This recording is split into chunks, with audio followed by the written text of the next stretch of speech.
It is 6:01. Good morning, live from the 104.5 The Zone Studios. I'm Justin Hawkins. The Tennessee Titans fall 20-10 to the Las Vegas Raiders in their first ever trip to Vegas and drop to 1-5 on the season. Quarterback Cam Ward threw for 222 yards and a touchdown pass to tight end David Martin Robinson. Ward also had 3 turnovers on the day with an interception and 2 fumbles, one of which came on the Titans' last drive of the game that denied any chance the Titans had of making a comeback. The Titans defense with their best effort to keep them in the game, allowing 226 yards. Jeffrey Simmons with another sack, bringing his total to 4.5 on the season. And linebacker Cody Barton had an interception in the fourth quarter, but none of it was enough.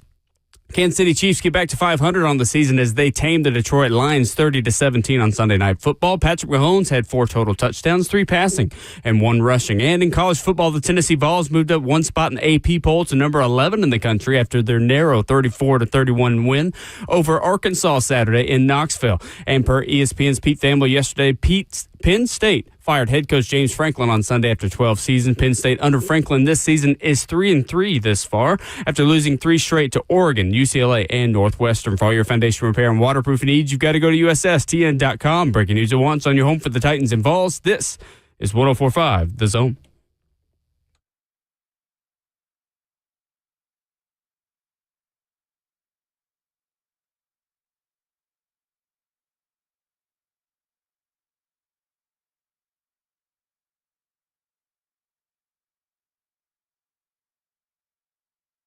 We go into a brand new week and a Reaction Monday on Ramon and Will, dividing and conquering again this morning. Ramon Foster in Knoxville, myself, Will Bowling here in the Music City, Justin Hawkins back from vacation, and at the controls, the crew is all here. Our only guest on Monday mornings during the football season is you.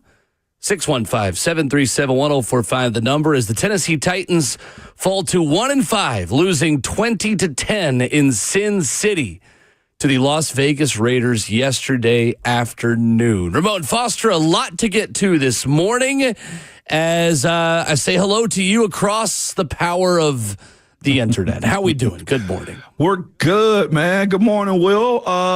Welcome back to Nashville, I guess, for yourself, man, considering that was a light West Coast flight back home. Did you get a good tailwind first? A little positivity. I have never moved I've never moved that fast in my life. That is as fast, truly, like close to 700 miles per hour with a 100-mile-an-hour tailwind is what the flight info told us. It was fantastic. It makes a tough loss and a late night not quite as late and not quite as tough. Man, listen, that's all you can ever ask for on days like that, man. So I'm glad you made it back safely and with a little bit extra time in front of you. So was the flight a little bit more quiet this time around? Little bit. I was just telling Justin I watched The Accountant coming back from Phoenix. Great movie. Ben Affleck, Anna Kendrick, J.K. Simmons, a bunch of really good actors. And then they just came out with a second one. I watched that last night. So by the time we go to Indy in 2 weeks, that's only like a 30-minute flight, but by the time we go to Indy in 2 weeks, I'm going to need them to make a third movie. So let's get to it, guys. Let's get to it. Absolutely, man.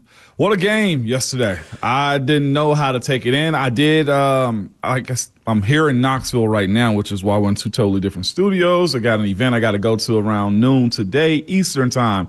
But I went to a cigar bar yesterday. Okay. And I sat around for a little while, had a stogie, just a little bit of a small drink. Okay, it was a little fruity, just so you know, too. Only the lime part. Okay, but I sat there and I watched the game, and it started off, Will, as solid as you needed it to as far as the defense was concerned. And after that, it was just like, don't do this again. Not again. And here we are on a winless Monday, Will. I may have a headline for you. Hit me. I guess. Headline for the loss. 2010 Titans lose in Vegas, and Ramon Foster Times this morning read what on the front page? Was it ever real? Just the loss. I mean, the win, I guess, against Arizona, how it unfolded. It doesn't back up a lot of what you thought you were as a team. Now looking at what this, at the time, 1-4.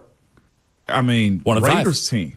1-5. I know it, but at the time, right. I see what you mean. 1-4 Raiders team, and all the expectation that you had and goodwill the previous week, was it always real? And I know that's frustrating for this fan base. I listened to a good bit of the talk back last night and just, looking through social media, where social media isn't real, but it does have a lot of real opinions on there. And it was pretty dicey. Will, I got a whole lot of, I guess, thoughts and opinions about this game, man. I can't wait till we get more into it. But again, the question that I had was it ever real with what happened in the desert in Arizona? I think that is the frustrating thing about this loss, is that in a week where our conversation was about building and a spark and taking what worked against the Arizona Cardinals and putting that on the field in Vegas to try to sustain momentum, none of that happened. And that's really disappointing, because you had an opportunity to build off of a win, off of potentially a foundation, right, of positivity, of a spark. Hey, we figured out what worked. Let's now go do that.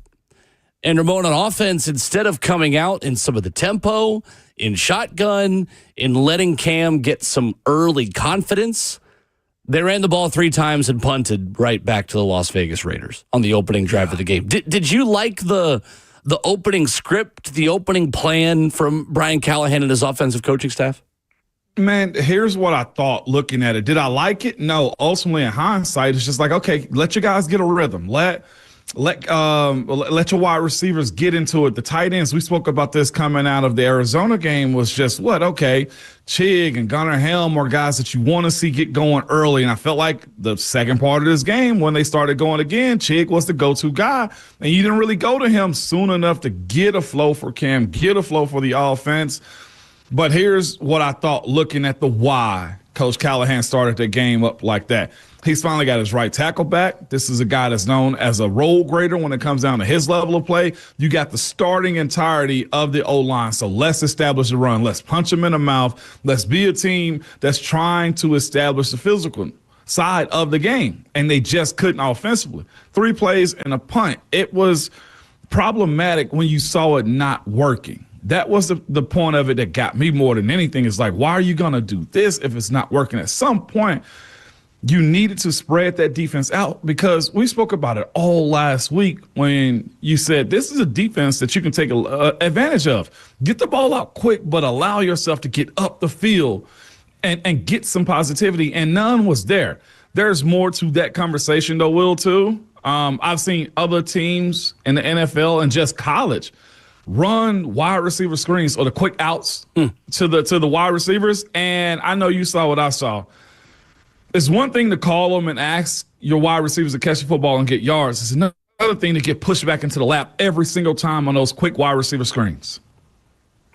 100%. And that is the thing I think that makes all of this all systems failure on everyone, right? Because the Titans keep going to these quote-unquote run solutions, as Brian Callahan calls them, and the screens to get the ball out quickly, because the Raiders had 8 sacks coming into the season and had 6 yesterday. So your first 5 on the offensive line can't protect. So how do you counteract that? How do you have some semblance of flow as an offense? Well, you find ways to quickly get the ball out of Cam Ward's hand and get it to your playmakers on the outside.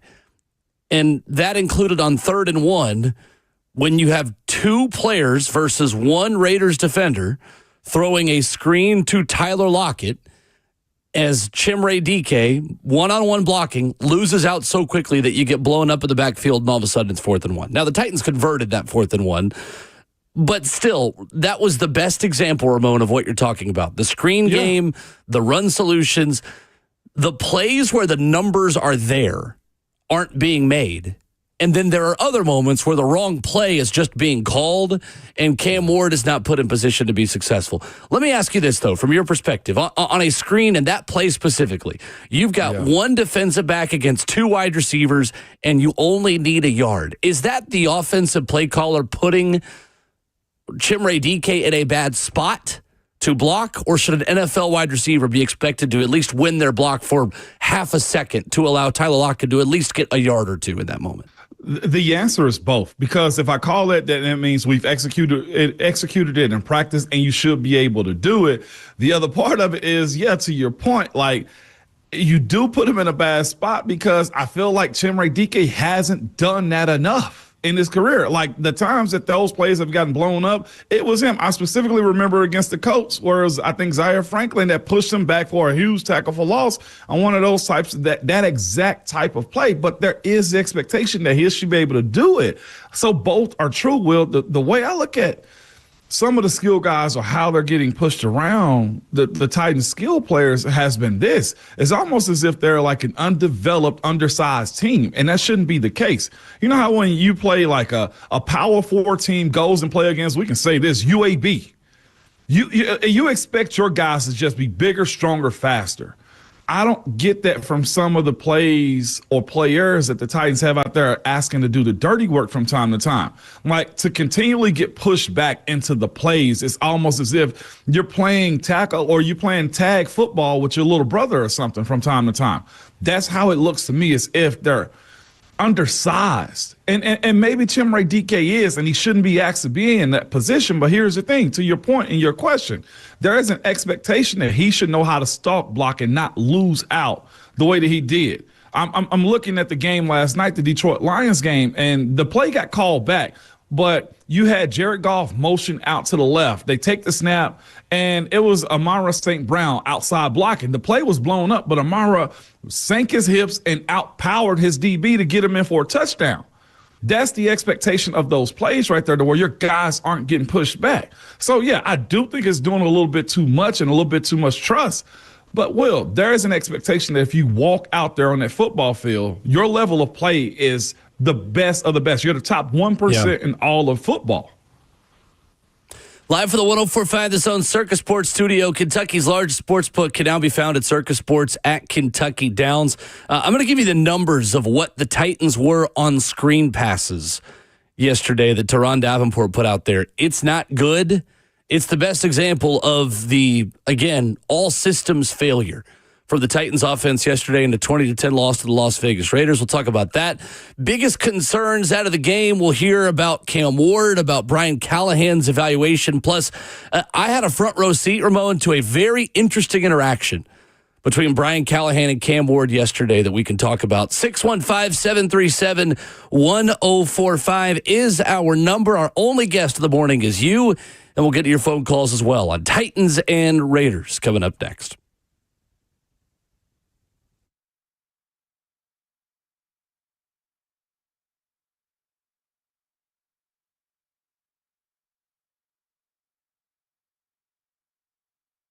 What's up? Will Bowling here, telling you about my new obsession, Daisy French onion dip. Oh my gosh, this stuff is fantastic, and it is my guilty pleasure during football season. I love dips with chips, with wings, with veggies while watching the big game. My stomach's growling at 6:15 in the morning, thinking about it already today. They are as delicious as a homemade dip. Plus, Daisy French onion dip is made with real herbs and spices and other ingredients you'd find in your own kitchen. So make sure that you are getting some to put in your kitchen for more football, for more tailgates, for more watch party. Check it out. Daisy French onion dip is available at a grocery store near you.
Monday morning at Ramon and Will is fueled by Scooters Coffee. Every morning, fueled by Scooters here around these parts. Locally owned near you in Rivergate, Smyrna, Brentwood, White House, or Mount Juliet. Amazing people, amazing drinks, amazingly fast. Wide open for your reaction to Raiders 20, Titans 10, 615-737-1045. We also stream the show live for you on 1045 The Zone TV, Facebook Live, YouTube, Twitter, or Twitch. Ramon, this was from Teron Davenport yesterday of ESPN, that the Tennessee Titans were 5 of 5 for 8 yards and 0 first downs on screen passes against the Las Vegas Raiders. 5 for 5, 8 yards, 0 first downs. They had to go to screens because the offensive line could not protect against a Raiders pass rush that only had 8 sacks all season. Ramon, yesterday, Las Vegas nearly doubled their sack total. 8 sacks coming into the game. They had 6 against the Tennessee Titans' best 5 offensive line. For all the improvements we felt like this group was making, for the health that they finally got back, Ramon, what went wrong up front yesterday for the Titans' offensive line? Everything. And I say that with the idea that it just wasn't much good coming out of it, right? Looking at how they gave up those sacks. I'll start with this. They became one-dimensional, not being able to run the football consistently. That plays a huge part in.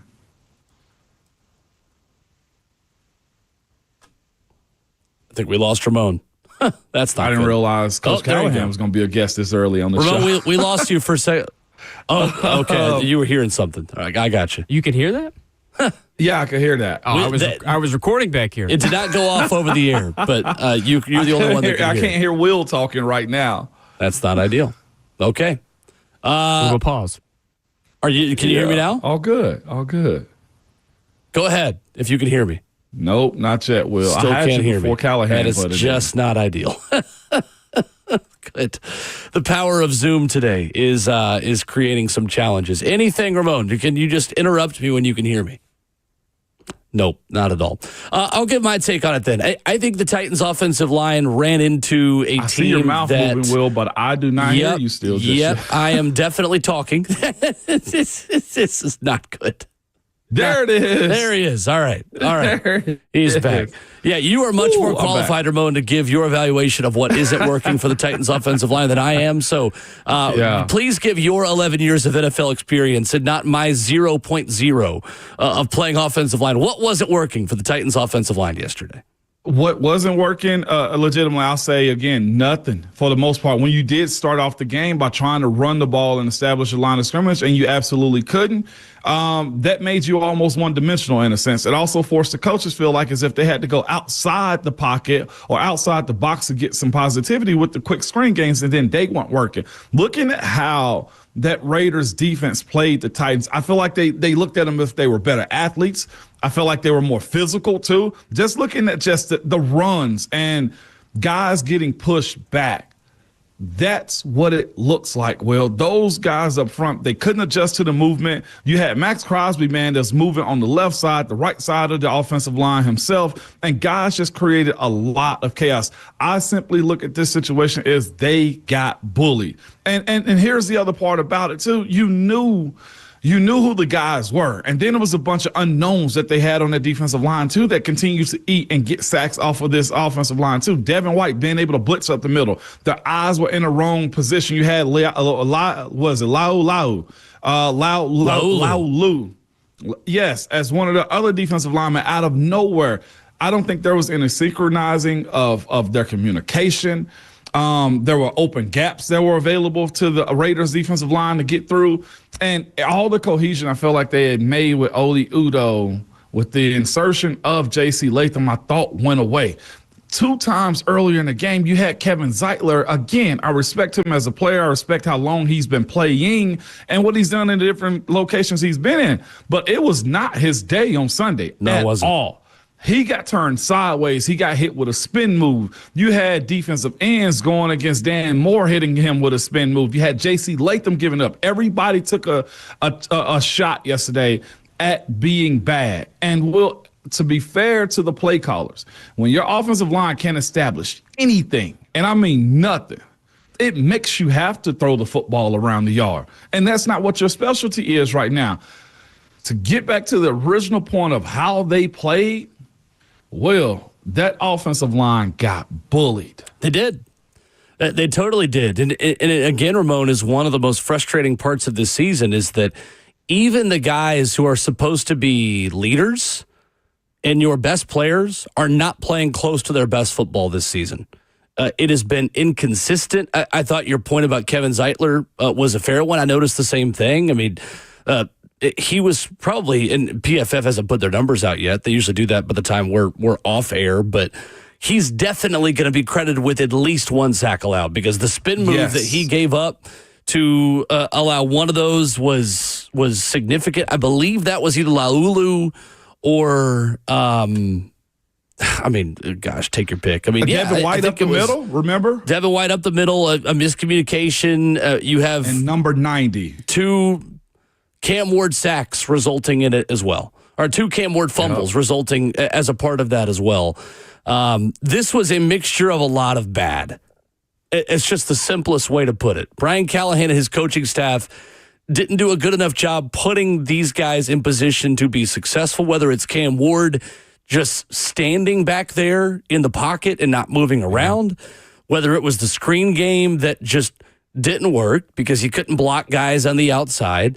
You couldn't block one-on-one up the middle and in the tackle box in order to give Cam Ward any kind of stable platform to throw from. There was not any significant level of separation down the field, and that's partly because Calvin Ridley played 6 snaps in this game, and we'll talk more about that in a minute. But, Ramon, I thought that Cam Ward really struggled to carry over last week's momentum into this week. And it resulted in Brian Callahan being as frustrated with Cam as I have ever seen. So I'm down there on the sideline in this game yesterday, and after Cam's interception at the end of the first half, there was an exchange between him and Callahan that it's the first time I've seen anything close to it. And it was kind of the same look in Callahan's eye that he had with Will Levis. To be quite honest with you, after one of the bad, crazy interceptions or turnovers that he had last year, it was really the first time I saw Brian Callahan take the tough love approach a little bit more with Cam. And I'm sure that's happened. I'm sure, again, we're not privy to every interaction that they have. We're not in the meeting rooms. We're not at every practice. Not every practice is open, and a very small portion of practice is open this time of year. But you could feel the pressure on that sideline. And for the first time, Ramon, Cam Ward's body language showed it. I thought that his body language coming off the field at the end of the first half was that of immense frustration. I thought he looked really disappointed in himself. His teammates were going to him throughout the game trying to, like Tyjae Spears, who's never stops moving on the sideline, as you know, who's always talking to people, trying to motivate people. Like Tyjae, after one of the drives in the second half, is putting his arm around Cam like, dude, come on, let's go. And that, I think, was really telling to me. The frustration where Callahan essentially just kind of tapped Cam on the number 1 on his jersey as they're running into the halftime locker room going, all right, dude, let's go. Come on. And the worrying part of this loss is Cam Ward's role in it. Cam Ward never looked comfortable. He never looked confident in what was around him, in the scheme, in the pathway to being successful, Ramon, because right now this team doesn't have a repeatable pathway to success. They are looking for matchup advantages. They're looking for weaknesses in defenses.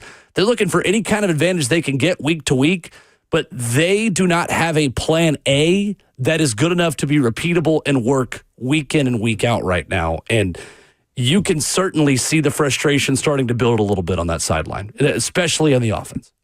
No doubt. And this is where I'll add to that too. Like when you're saying those types of things, like there is no plan, usually will in these situations, like when you got big time games, I'll say this, we used to sit in a room as a team and just turn the lights out and listen to Phil Collins in the Air Tonight. And the only thing that mattered in that conversation from our coach was if you think you are an A player, because sometimes, well, the game plan just ain't going to matter. Sometimes lining up and just saying we're going to out-scheme them, it just won't matter. But Coach Tomlin would tell us, if you think you are an A player, play your A game tomorrow. Like you mentioned all of the good that they tried to find out. Well, is the run game going to work for us? No. Is the quick screen game going to work for you? No. Is rolling Cam out of the pocket going to work for you? No. You didn't do tempo early in the game, which again, you have to establish something as a team before you do those types of scenarios.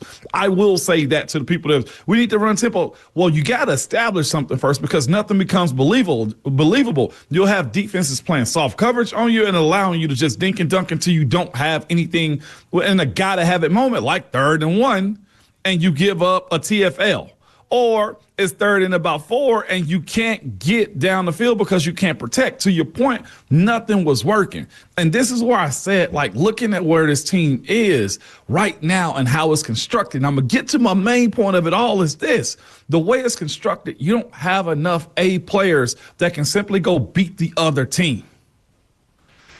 That's what football and sports come down to sometimes. How many of the guys that are your all 22 can go and beat another roster's player? And maybe it's of the offensive line, it's 3.5. But looking at the way they're set up right now, you don't have that consistently to say this guy's whipping somebody. Other than Jeffrey Simmons. Other than Jeffrey Simmons. Yep. Like, that's the point. Yep. And I'm going to say this, and I feel like I'm going to continually bang this drum because until I guess the book opened up to the main plot of it all. It's like, oh, Cam's the guy. They're going to draft him. You needed more assets. You needed more. Remember, you said this too, and I said it also. You got to be a team that's getting more of those top 40 guys in the NFL draft. For this team, yes. For this team, right. For where it was. And I think we're seeing some of that now. Do I think Cam's a bad quarterback? No, not bad. Do I think he's young? Do I think he doesn't have a whole lot of weapons? Do I think there's a lot of miscues and not enough positivity to where you believe that he can be good? I think all of that is leaning into this team being this bad. But, of course, you get your quarterback, but you don't have a team to surround him. That's where you are right now. 615-737-1045 if you want to jump in and share your thoughts on Cam Ward and the Titans yesterday. Your point about where the playmaker is to just say, hey, look, let's just go follow this guy is completely accurate, because that's also how the Las Vegas Raiders won this football game, because they had one on each side of the ball. They had Max Crosby on defense, and they had Ashton Genty on offense. Yep. The Titans are looking to establish, acquire, and develop that level of playmaker to where they can say, hey, everyone, let's just go follow this guy. We're building everything around 98 or 2. Mm-hmm. And the Titans have that in their own 98 on defense in Jeffrey Simmons. And we'll talk more about the defense. The defense played well enough to win this football game. How many times have we said that over the last 2 years, Ramon? The defense played well enough to win a game that they lost by X, Y, or Z score. In this case, it was 20-10. On offense, I don't know who that player is, especially when Calvin Ridley's hurt, and he was dealing with a hamstring injury very early in this game. He also gave it his best effort to play. And I can tell you firsthand, being there on the sideline, he was moving around. He was doing drills. He was getting stretched out on that hamstring pretty immediately as soon as he felt it tighten up, no pun intended. Like, Calvin Ridley didn't quit yesterday. I know that narrative's out there. That couldn't be further from the truth. Calvin Ridley was really trying to play in this football game. And even when he was injured, he was talking to his teammates. He was coaching up the wide receivers. He was engaged in the game. He just couldn't play. And he had a heating pattern on that right hamstring. They took it off to try it again, and he just couldn't run. And that was the reality of the situation. You saw how desperately you need weapons for the future and for the betterment of Cam Ward as soon as Calvin went off the field. Because Calvin is not a part of these super long-term plans, just at the stage of his career that he's in. Mm-hmm. And when you open a new stadium, you're going to need to get like a wide receiver 1 and 2 and probably a new running back by the time you open new Nissan for Cam Ward. You saw very simply how one team can follow elite playmakers to a win when things aren't good, in what the Las Vegas Raiders did to you yesterday. Yep. Case in point, you bring up their 98 Max Crosby. He strategically lined up over J.C. Latham, coming back from a bad will himself. And then I saw him line up over the guards, like you said. But the Titans do the same thing with Jeffrey Simmons. The thing that you have is their guys capitalize on it because maybe they're just a level up and how they executed when he wasn't making plays himself. It's so noticeable is what it is, Will. 615-737-1045. Let's hear from Brian Callahan, incredibly discouraged, talking about the way that this game went, about the struggles on the offense, and Cam Ward's role in it. Here's Brian Callahan. I'm incredibly discouraged by the outcome. I mean, we felt good coming into the game, and to not be able to perform well on offense and not be able to score any points and then lose a game is disappointing. We all got to be better. Cam's a part of that too. Cam's got to play better football as well, and we got to coach better. We got to play better. All those things. It's not all just him, but he is a part of it, and we'd like to be able to start seeing some more good football being played, and we got to do a better job. Brian Callahan again with a got to play better, got to coach better yesterday. I heard it and laughed. Everybody's got their crutch words that they use. That's just one that's become a broken record when you look at the results of him actually saying those types of things right now. And the other part of it for me is like, I felt like you knew what last week was when it came down to the Cardinals. The turnovers did happen. You had Cody get an interception. Cody Barton get an interception. Like you saw that, and the offense wasn't able to capitalize time and time again over that good fortune. Jeff would get a sack, or other guys get some negativity, but you don't have the support of the other side. And strategically, it looked like the Raiders made it a point to not let Chimere DK get the hitting yards in the game too. So when the special teams was good yesterday for the Raiders. It was. So when you ask the question of, well, who's almost holding you back? It's most definitely the offensive. For an offensive head coach, that cannot be the case. That can't be the case. And the pressure that I feel like Callie took off of himself last week is right back on his face again. It is. Q on YouTube says, when are we going to talk about firing Callahan?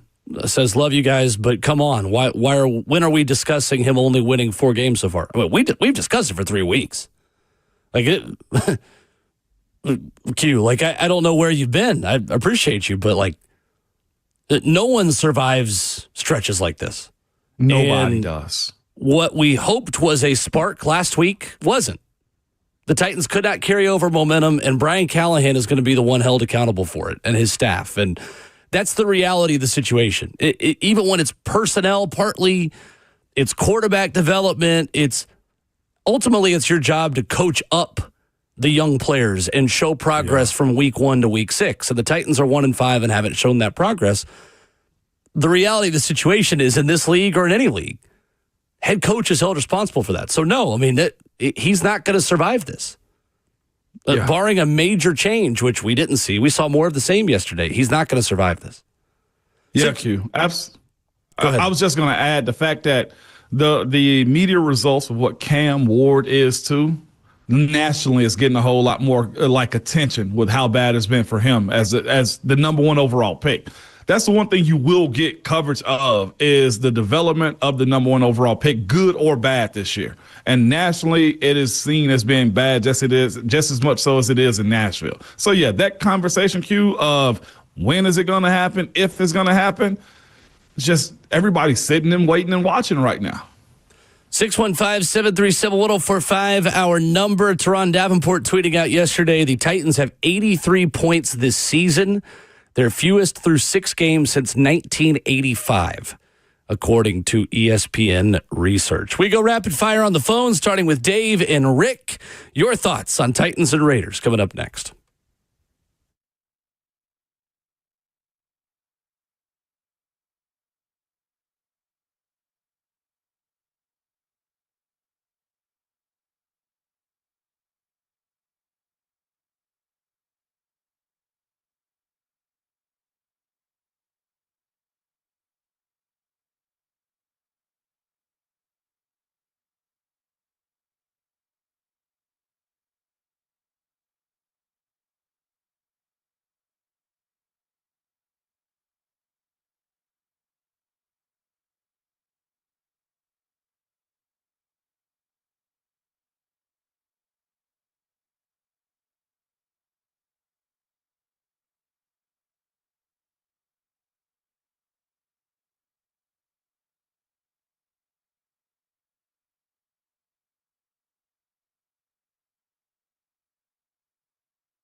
Ramona Will, 104.5 The Zone, fueled by Scooters Coffee as we go to the phones. 615-737-1045. Got one line open if you want to jump in. And we start this morning with Dave in Old Hickory. Good morning, Dave. Good morning, fellas. Hey, glad to hear you this morning. Thank you. Hey, just want to ask a very quick question. At this point, when we look back over the history of the Titans, going back as far as I can remember, and I've been here since '95 when they first got here, so it seems like they could use some football minds in the front. I know we've always had Bud Adams, and now we have Andy Adams-Strunk. I looked around yesterday watching Tampa Bay Buccaneers. I see who they have up in their box, and I look around and see Elliott Elway. There's John Lynch. There's other people who are football-minded people. Going to what Ramon says, piggybacking off of that, it just seems like the people who construct the team, who put the team together, who put the players into place, they don't really seem to know the game of football the way that's necessary to win. They seem to understand the business of football very well in order to put a team together to get people to come in and pay this big money we're paying, but not to put together a team that can win. And that's going back for a long way. I just don't see that. And I'm wondering if that's what we need, a manager of football operations, or somebody who is the guy who calls the shot. So if they come in and say, hey, we want to trade this wide receiver away for this, somebody who says, nah, that ain't a good idea. Someone who says, hey, we want to give this running back away right now and try to get this, who says, nah, that ain't a good idea. Let's do something different. And I just, what do you guys think about that? Yeah, thank you, Dave. Appreciate the call. They've done that. Great question. No, I mean, they already did it. They hired Mike Borgonzi. Chad Brinker is the president of football operations. They brought in two former GMs of the Raiders, mind you, in Reggie McKenzie and Dave Ziegler. They have a brain trust of 4 executives who are essentially past GMs, except Chad Brinker, who's kind of above it. So in a way, he's kind of GM too. Like, they have a lot of football minds at the front office. Now, 3 of those guys just got here and need time to fix it. Chad Brinker kind of just got here too. He's not been here very long, and he's in a new role now starting this year. Yeah, no doubt. Reggie McKenzie, we do know a bit about. I do wonder about the dynamic between Borgonzi and Brinker, though, just a little bit, because when it comes down to, that type of question being asked and who's making these type of football decisions, I wonder who's going to have the bigger voice in that one, too. Not that there's any kind of issue or that it could be, but you do have to wonder at what point, which voice are you going to listen to the most, and on who's seen rosters constructed like this. Was it mostly Chad in Green Bay, or was it Mike Borgonzi in Kansas City? But it's year one of this tandem. I agree with you. I'm not sure. I do agree with that part that he said, though, earlier in his statement.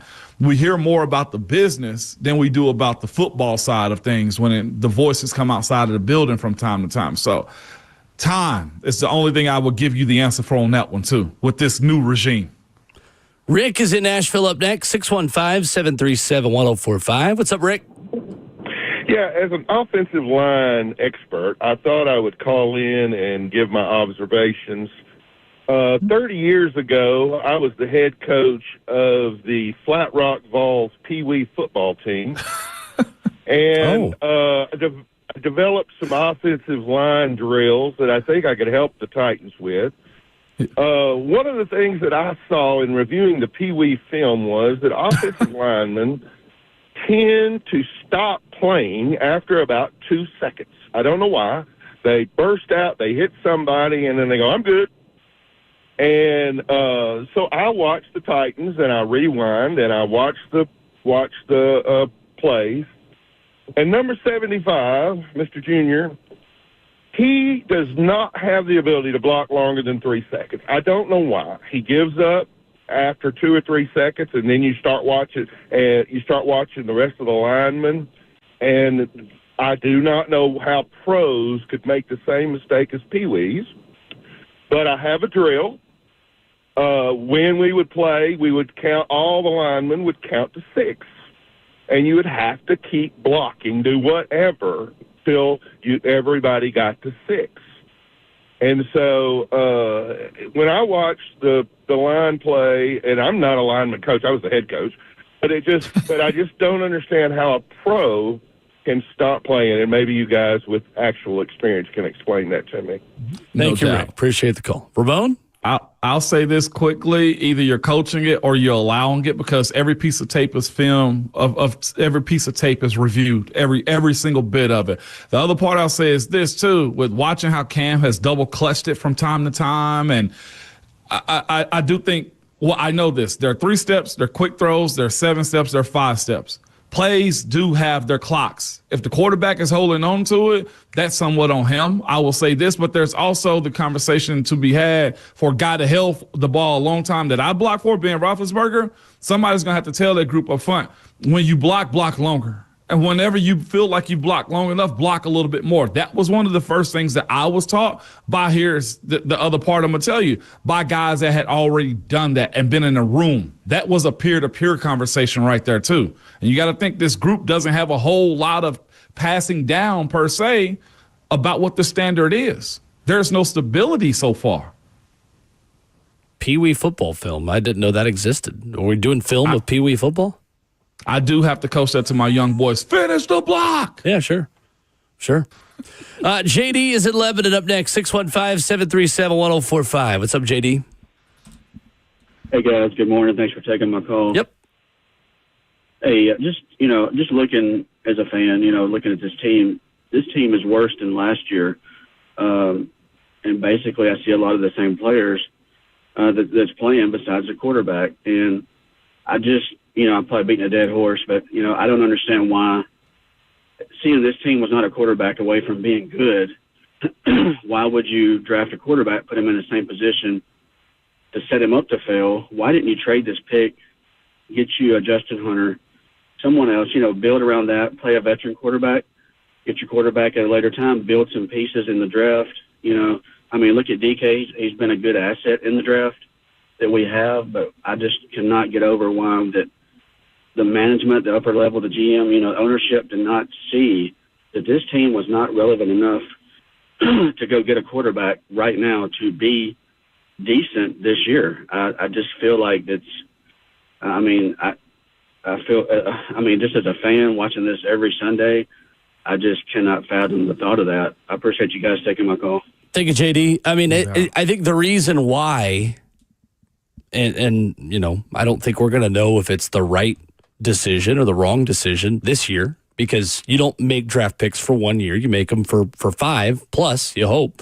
The reason why is that the growing pains will be worth it in the organization's mind, that Cam Ward has traits and qualities that were rare enough that you couldn't say no to it in the moment. I think it's way too early to spike the football to say I told you so on the trade back thing. I just think that 6 weeks is not nearly enough time to say that the Titans made the wrong decision. I also don't think that if he'd played superbly at this point and what he has shown us in practice, I don't think it'd be time to say the opposite's true either, that they definitely made the right decision. I need 2 years to totally tell you without a shadow of a doubt that they should or shouldn't have traded the number 1 overall draft pick in 2025, because you did not draft Cam Ward for 2025. You drafted him for 25, 26, 27, 28, hopefully 29, then 30, 31. I could go on and on.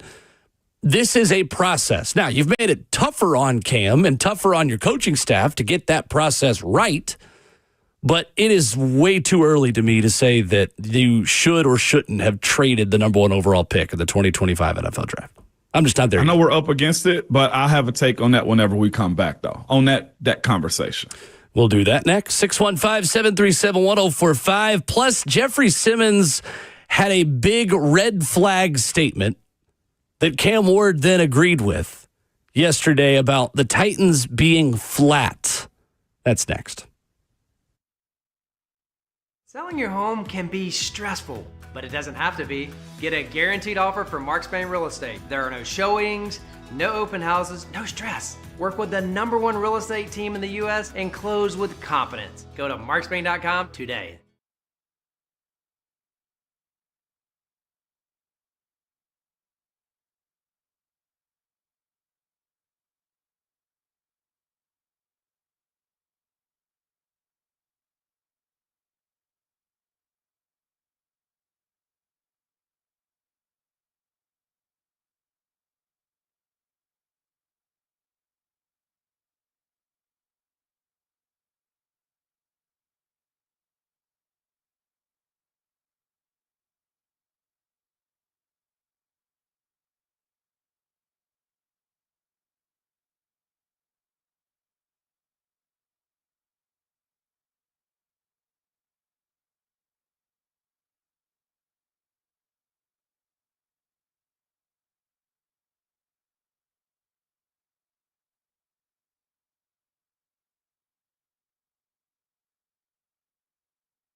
7:01, good morning, live from the 104.5 The Zone Studios. I'm Justin Hawkins. The Tennessee Titans fall 20-10 to the Raiders in their first ever trip to Las Vegas and drop to 1-5 on the season. Quarterback Cam Ward threw for 222 yards and a touchdown pass to tight end David Martin Robinson. Ward also had 3 turnovers on the day with an interception and 2 fumbles, one of which came on the Titans' last drive of the game that denied any chance the Titans had of making a comeback. Wide receiver Calvin Ridley just played 6 snaps yesterday and did not return due to a hamstring injury. Kansas City Chiefs get back to 500 on the season as they tame the Detroit Lions 30-17 on Sunday Night Football. Patrick Mahomes with 4 total touchdowns, 3 passing and 1 rushing.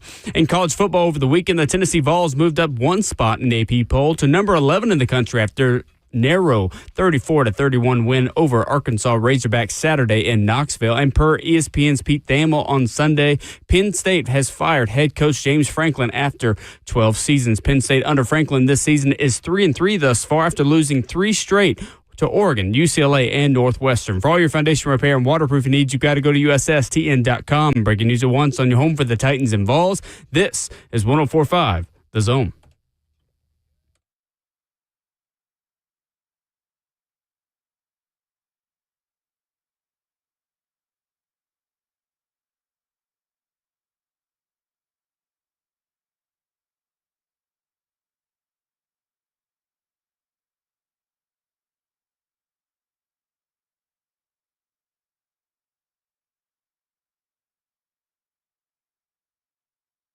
Seven a.m., hour 2, beginning in beautiful Music City.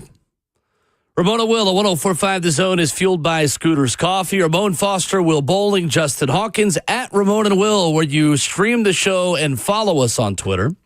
At Ramon Foster, at Will_Bowling. Scooters Coffee is locally owned in Rivergate, Smyrna, Brentwood, White House, or Mount Juliet. Amazing people, amazing drinks, amazingly fast.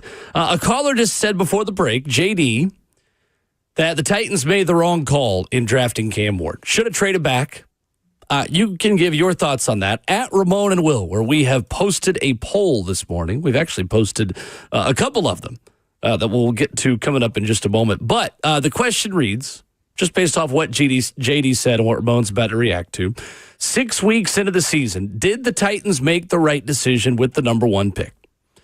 Your 3 options are should have traded the pick, should have drafted Cam, or too early to tell. I am firmly in the too early to tell camp. And Ramon, you said before the break that you had thoughts on this. I do. I have thoughts on this one, man, because it's complicated. Number one, if it's too early to tell on Cam, okay, that's one thing. But the issue is the change of scenery for him again. If Callahan doesn't prove to be the head coach for this team or can't get this thing fully turned around and not just have a sprinkle of wins here and there will be a change. And how that affect Cam's development and just the idea of him being the number 1 overall pick and success in this league may be contingent upon who they bring in the second time around. And I think a lot of people want to have this conversation now or thought this before the draft. Okay, trade back. You don't need a quarterback right now because you got a coach and Brian Callahan who essentially got a new GM or new leadership and Mike Borgonzi coming in, Rand Carthon's let go and other changes that he made too as a head coach. And I went back and looked at an article. It's actually from 2018, just speaking on coaches who were in their second years or drafting a young quarterback in the first round. They don't last whenever you're going to draft a high first-round quarterback. And this is from a writer, Chase Stewart, just to give him credit. But they looked at the stats from 2002 to 2016. It was 43 quarterbacks drafted. Ken Whisenhunt is also in this conversation. So it just gives you the conversation behind the 2018 draft was Baker Mayfield, Sam Darnold, Josh Allen, Josh Rosen, and Lamar Jackson. Of those 43 coaches, 4 coaches didn't make it through that rookie year with their quarterback. That was Whisenhunt, Jack Del Rio, Josh McDaniels, and Jeff Fisher in 2016. They didn't make it through the season. Another 12 were gone just after the season. So that's 16. And there was another 8 that didn't make it to year 3. My thing about drafting Cam is this. When you go get the number 1 quarterback for a team that has a whole lot of losing and a lot of development that has to be had too, you really screw over the idea that he'll have stability. If Callahan is let go, we've spoken about this before, I almost feel like you make Cam mid if he doesn't improve himself in general. And I say that for this reason right here. He's not an established quarterback in any sense in this NFL. He'll have to learn a new playbook, which is fine. He's a quarterback. He should be able to learn that. But his offensive line will have a new offensive line coach. The scheme of the offense will be different for the wide receivers yet again. There will be new leadership and a new voice. The communication that he's learning right now, he'll have to learn that all over again. I think you pull back his development again as far as trying to help him progress by saying, no, we're stripping it all the way down, because there's nothing, in my personal opinion, that Cam Ward can carry over to a 2026 offense if the new offensive coordinator has a different playbook. He can't say, I like this from Brian Callahan, so let's run this. There's no establishment here. I'm not saying Cam's going to be mid, but you also set him up the way teams that continually change in and out of quarterbacks, like the New York Jets, the Cleveland Browns. There's no stability. Sure. The tough part of it now, Ramon, though, is that Cam Ward is a big part of the problem in That's true too. Putting his head coach in this position. Because with the type of prospect Cam was and the strengths that he had, I just feel like it was always going to be tough at the start for him. Honestly. Here or anywhere? Anywhere. And now, some of that is further emphasized, and some of those mistakes and issues are magnified by the lack of help on the O-line, by the lack of separation at receiver, by Calvin Ridley's injury yesterday and the 20-10 loss to the Las Vegas Raiders. But I don't know. It's tricky. It's a really difficult call to make, because either way you spin it, yes, Ramon, we said all offseason that this team cannot ruin another quarterback and set themselves back 3-4 years.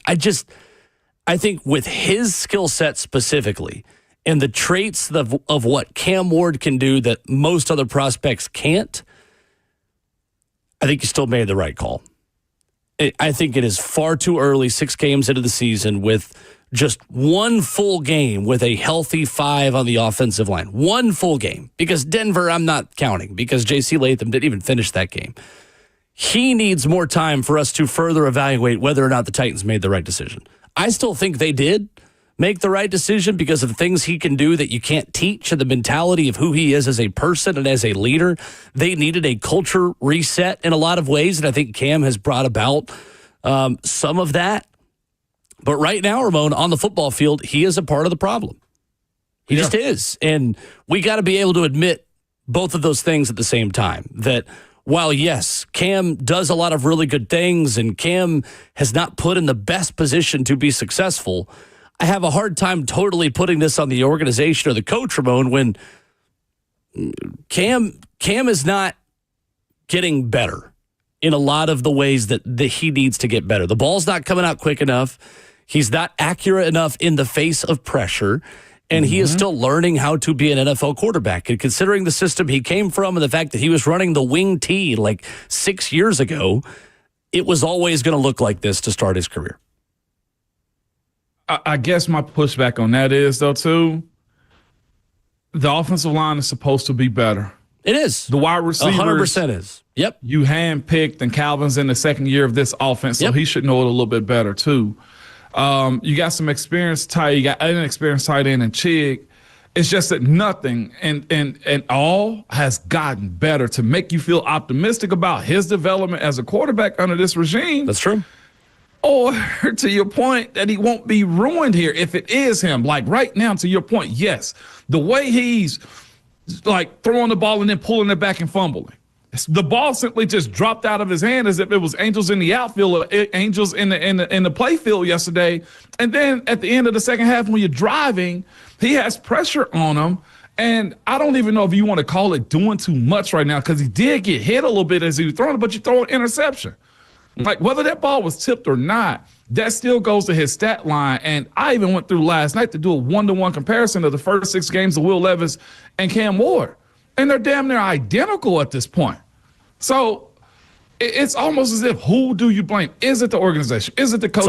Are these players just not good? And right now, Cam isn't good either. When you are setting records for points totals through 6 games that haven't happened since 1985, everyone shares the blame.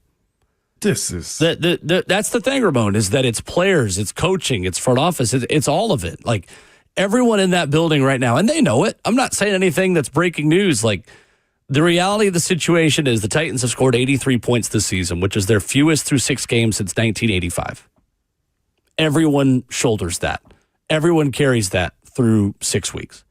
Jeffrey Simmons had something really interesting to say in the locker room after the game yesterday, Ramon. I don't know if you caught this.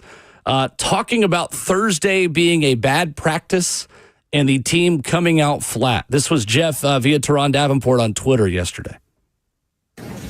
Yeah, I mean, that is disappointing. I mean, when you could, in this league, you have to learn how to stack wins, and to be able to carry that momentum over, you have to start at practice. I probably, just being honest, like this probably was one of our worst week of practice. Came out flat Thursday and things like that in that nature too. Sometimes things carry over, and when you get in this league, you have to prove it every week and reprove it. You got to go out there and keep proving yourself, the team, that you can win this league. And we didn't do that on all 3 phases. And today was bad football. We didn't play good today at all. So. Flat and a bad week and bad Thursday of practice, according to Jeffrey Simmons.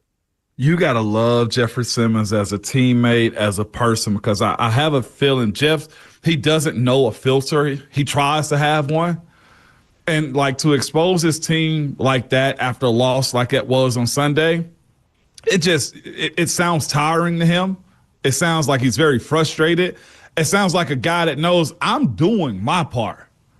Y'all need to do a little bit more. And I'll say this too. I think it's the letdown of what that game was for a guy that's playing really good, because I thought the defense did bring it. It's hard for him to say, yes, this offense sucks. We don't have the right leadership of guys inside and outside of the locker room. I'm talking about coaches too. Like him saying after the first win of the year that it was flat on Thursday is inexcusable. Like those types of things can't happen. Okay, let's just say, well, it's the West Coast recovery. Yeah. Can't allow it. Right. Can't allow it. Somebody has to be the guy. One of your assistant coaches, the weight room coach, or one of the players on the field can't allow that to be the case on a Thursday. When Jeff's seeing it and feeling it, he can't be the only one that's alerted to how bad it was on Thursday. Coming up, is Cam Ward a product of his circumstances, or is Cam Ward bringing this team down? Do you need to see more from him regardless of what's going on around him? That's next. 615-737-1045. Reaction Monday on Ramon and Will continues after this.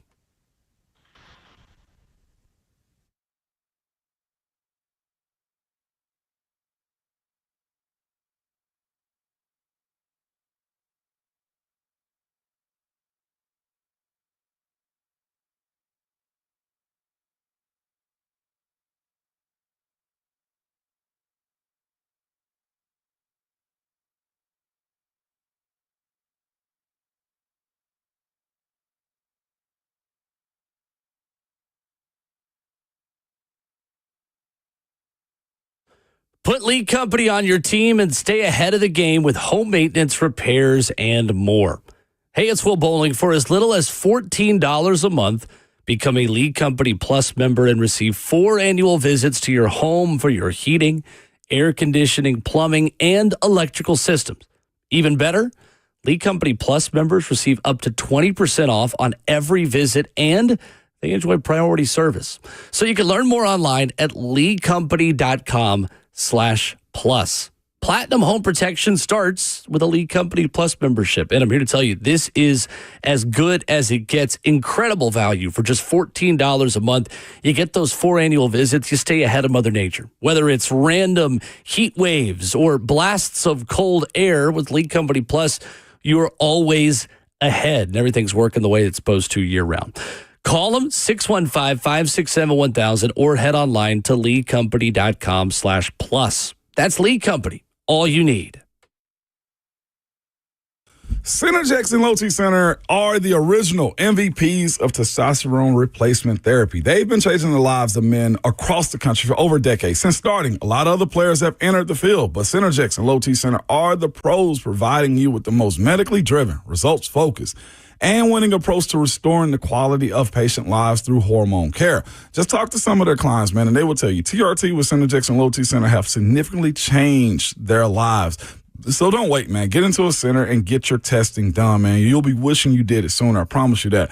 And we all know this, too, that testosterone replacement therapy does for men. We know what it does, but did you also know it benefits women as well?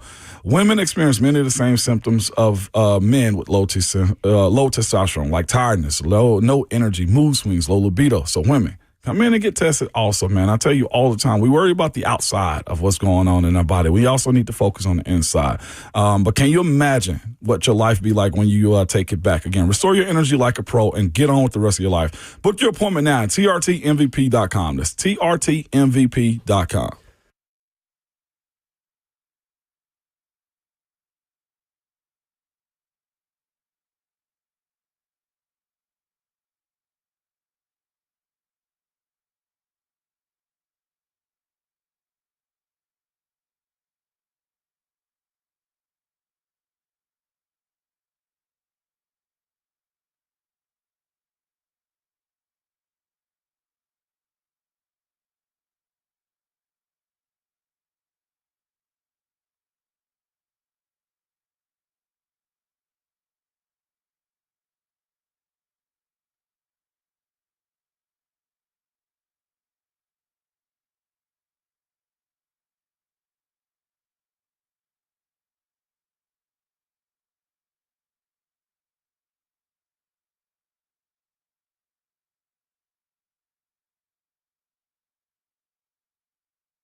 Monday morning reaction Monday on Ramon and Will, fueled by Scooters Coffee. Get that Scooters mobile app and head on down to see them. Rivergate, Smyrna, Brentwood, White House, or Mount Juliet. They bring us to you each and every morning. Amazing people, amazing drinks, amazingly fast. Going to talk about Cam Ward and the blame on him, or lack thereof, for the Titans' issues on offense. ESPN research and Teron Davenport saying yesterday the Titans averaged just 6.5 air yards per pass on Sunday, and even shorter 4.2 air yards per completion. 9 of Cam Ward's 26 completions were thrown at or behind the line of scrimmage yesterday against the Las Vegas Raiders. 615-737-1045. Eric is in Nashville. Next up, what's up? Hey, guys, a couple of things. First of all, you were talking about Cam Ward. Guys, I'm definitely glad we drafted him. I'll be honest, I was one of those people that thought we should have traded him and got a haul for him. But I'm definitely glad we drafted him instead of Travis Hunter or Shedeur Sanders. And I think it is still too early. But, guys, in that last segment, you brought up something I definitely was going to go about, what Jeffrey Simmons said in the postgame show yesterday. Guys, it's just so frustrating to hear something like that. You would think after a week where you're coming off your first win of the season, practice this week would be all the way through, spirited, energetic, and everything, coming off a win.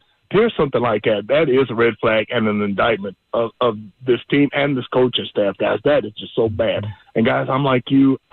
For the most part, I'm not a fire the coach guy, but it's getting to the point with all the stuff with Callahan. I get to the point I can't defend the guy anymore. Guys, y'all take care, and we'll talk to you again soon. Thank you, Eric. Appreciate the call. Yeah. Eric brings up a good point.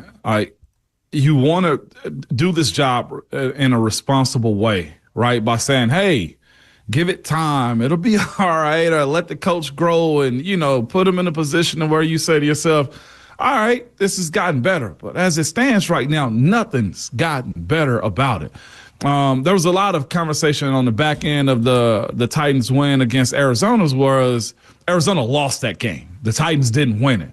And when you lose the way you did yesterday, could barely get points into the second half, and you had to, kind of speed up the offense a little bit more, it does play into the idea that you have no real method in winning. The best thing that you have going on this team is the defense, right? What Denard Wilson has going on, but they're also in a position where they let offenses continue drives on them by getting hands to the face or some silly penalty here and there. Now, I will say, one of those illegal touchings that they had on the defense down the field, I didn't think that should have been called. But again, there's also the good team grace that you get. The Titans don't get that benefit of the doubt of believing their guys know the rules or they won't get ticky-tack flags here and there. And then, of course, when you can't take stolen yardage away from the opposing team, because the Raiders were really good when it came down to playing special teams on Sunday. Those types of things just compound all the good fortune that Callahan has as a coach of getting guys to believe. And for Jeffrey Simmons to say for the first time, the team wasn't together on Thursday, or it was low energy on Thursday. I feel like I've been very defensive of Coach Callahan with not losing the locker room. That's one of the first conversations right there, was just like, is it tone deaf at this point, or can you not get guys to focus in weekly to the end game? And that's playing well on Sundays. Let's go to AG in Nashville. Up next. What's up, AG? AG, you're up. And AG loses his opportunity. Mike in Cleveland then. Up next, the Titans. We know Mike will be ready. What's up? You may proceed. Thank you, sir. How y'all doing this morning? Y'all good? We're good. How are you? Solid. It's all good. Sun shining, you know what I'm saying, on this highway. Amen. Yo, real quick, Moan, the flyby by Moan, you got to keep that going, brother. That was dope right there, especially how Mike gapped you up at the end. That was dope right there. But, on these Titans, go ahead, brother. What'd you say? No, I was just going to say, man, somebody had to do the flyover in the stadium, man, since everything shut down. If you missed that, go to Ramon's TikTok if you don't know what we're talking about right now. Yeah, man. I thought it was funny how that one messed up finger with the knuckle poking out. I was like, look at him. He even got a wing over there. That's right. Lyman hands. Yeah, man. But, all right, so on these Titans, I think realistically, any, realistic fan was coming into the season, you know, like me coming into the season saying 5 games, if we would have had 5 wins, then like, okay, well then that was good. You know what I mean? Like we should have been expecting this, you know what I'm saying, this team not to just get into the playoffs, maybe not be first in the AFC South and all that other stuff. But I think just going off of these first 6 weeks, it's just there's no improvement. And the thing that's not helping Callahan is we see Pollard has been a really consistent player on offense to get some movement. But then yesterday, you start the game with Spears and trying to get him going. Instead of we're not seeing him build off of, you know, capitalize off of anything that they have, you know, been good at. Mainly Pollard, really.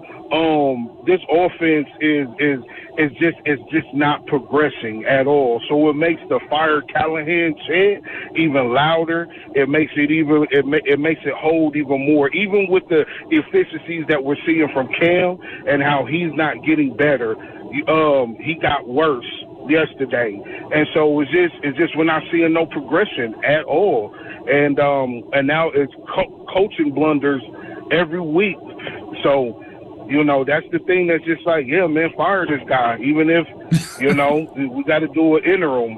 So that's just where I'm at with it, man. We're not seeing no progression, and it's really sucking and weighing on all of us. So y'all take it easy. Doubt. Y'all have a good and blessed day. Peace. Thank you, Mike. So be safe. To be fair, though, to Tajay, I thought Tajay Spears was the best part of the Titans' offense yesterday. And he only had 5 carries. In 4 catches for 19 more, but 5 carries for 31, 6.2 yards per carry, and had a 12-yard run in there. I thought of all the issues. Tajay Spears was not one of them. If anything, I wanted more Tajay in that game yesterday. Yeah, I did too. And it seems as if they're trying to find balance on getting him incorporated more. Right. But it's tough when you got 3 and out of penalties setting you back time and time again.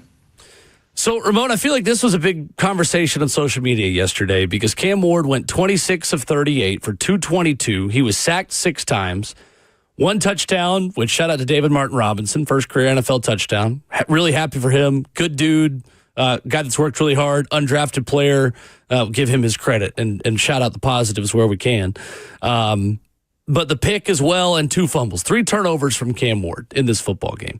Is Cam Ward a product of his circumstances, Ramon, or should we expect more from Cam? Is it both? How do you explain the overall performance from your quarterback, which ultimately, Ramon, yesterday, the fact of the matter is, was not good enough for you to win the football game? No, it wasn't. It's hard to say you need to expect more from Cam. Oh, I don't think I think that's totally fair. I don't, because at this point, he needs to be told what to do. Right, but he can't turn it over 3 times.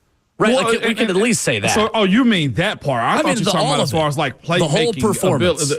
The whole performance from Cam Ward. Is this he's given no chance to succeed, or do you think where does he need to get better? What are things that he can control is what I'm asking.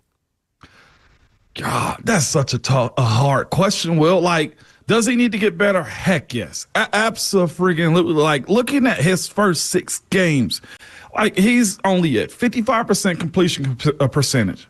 That's low. That's not NFL level right there. That is in the conversation of guys who flame out in this league very bad. And here's the part about it. You can say, yeah, his guys got to get open, but there are also times over the course of this season where you've seen Cam overthrow guys. The ball goes in the dirt. He's double clutching, trying to throw the ball and make a quick decision.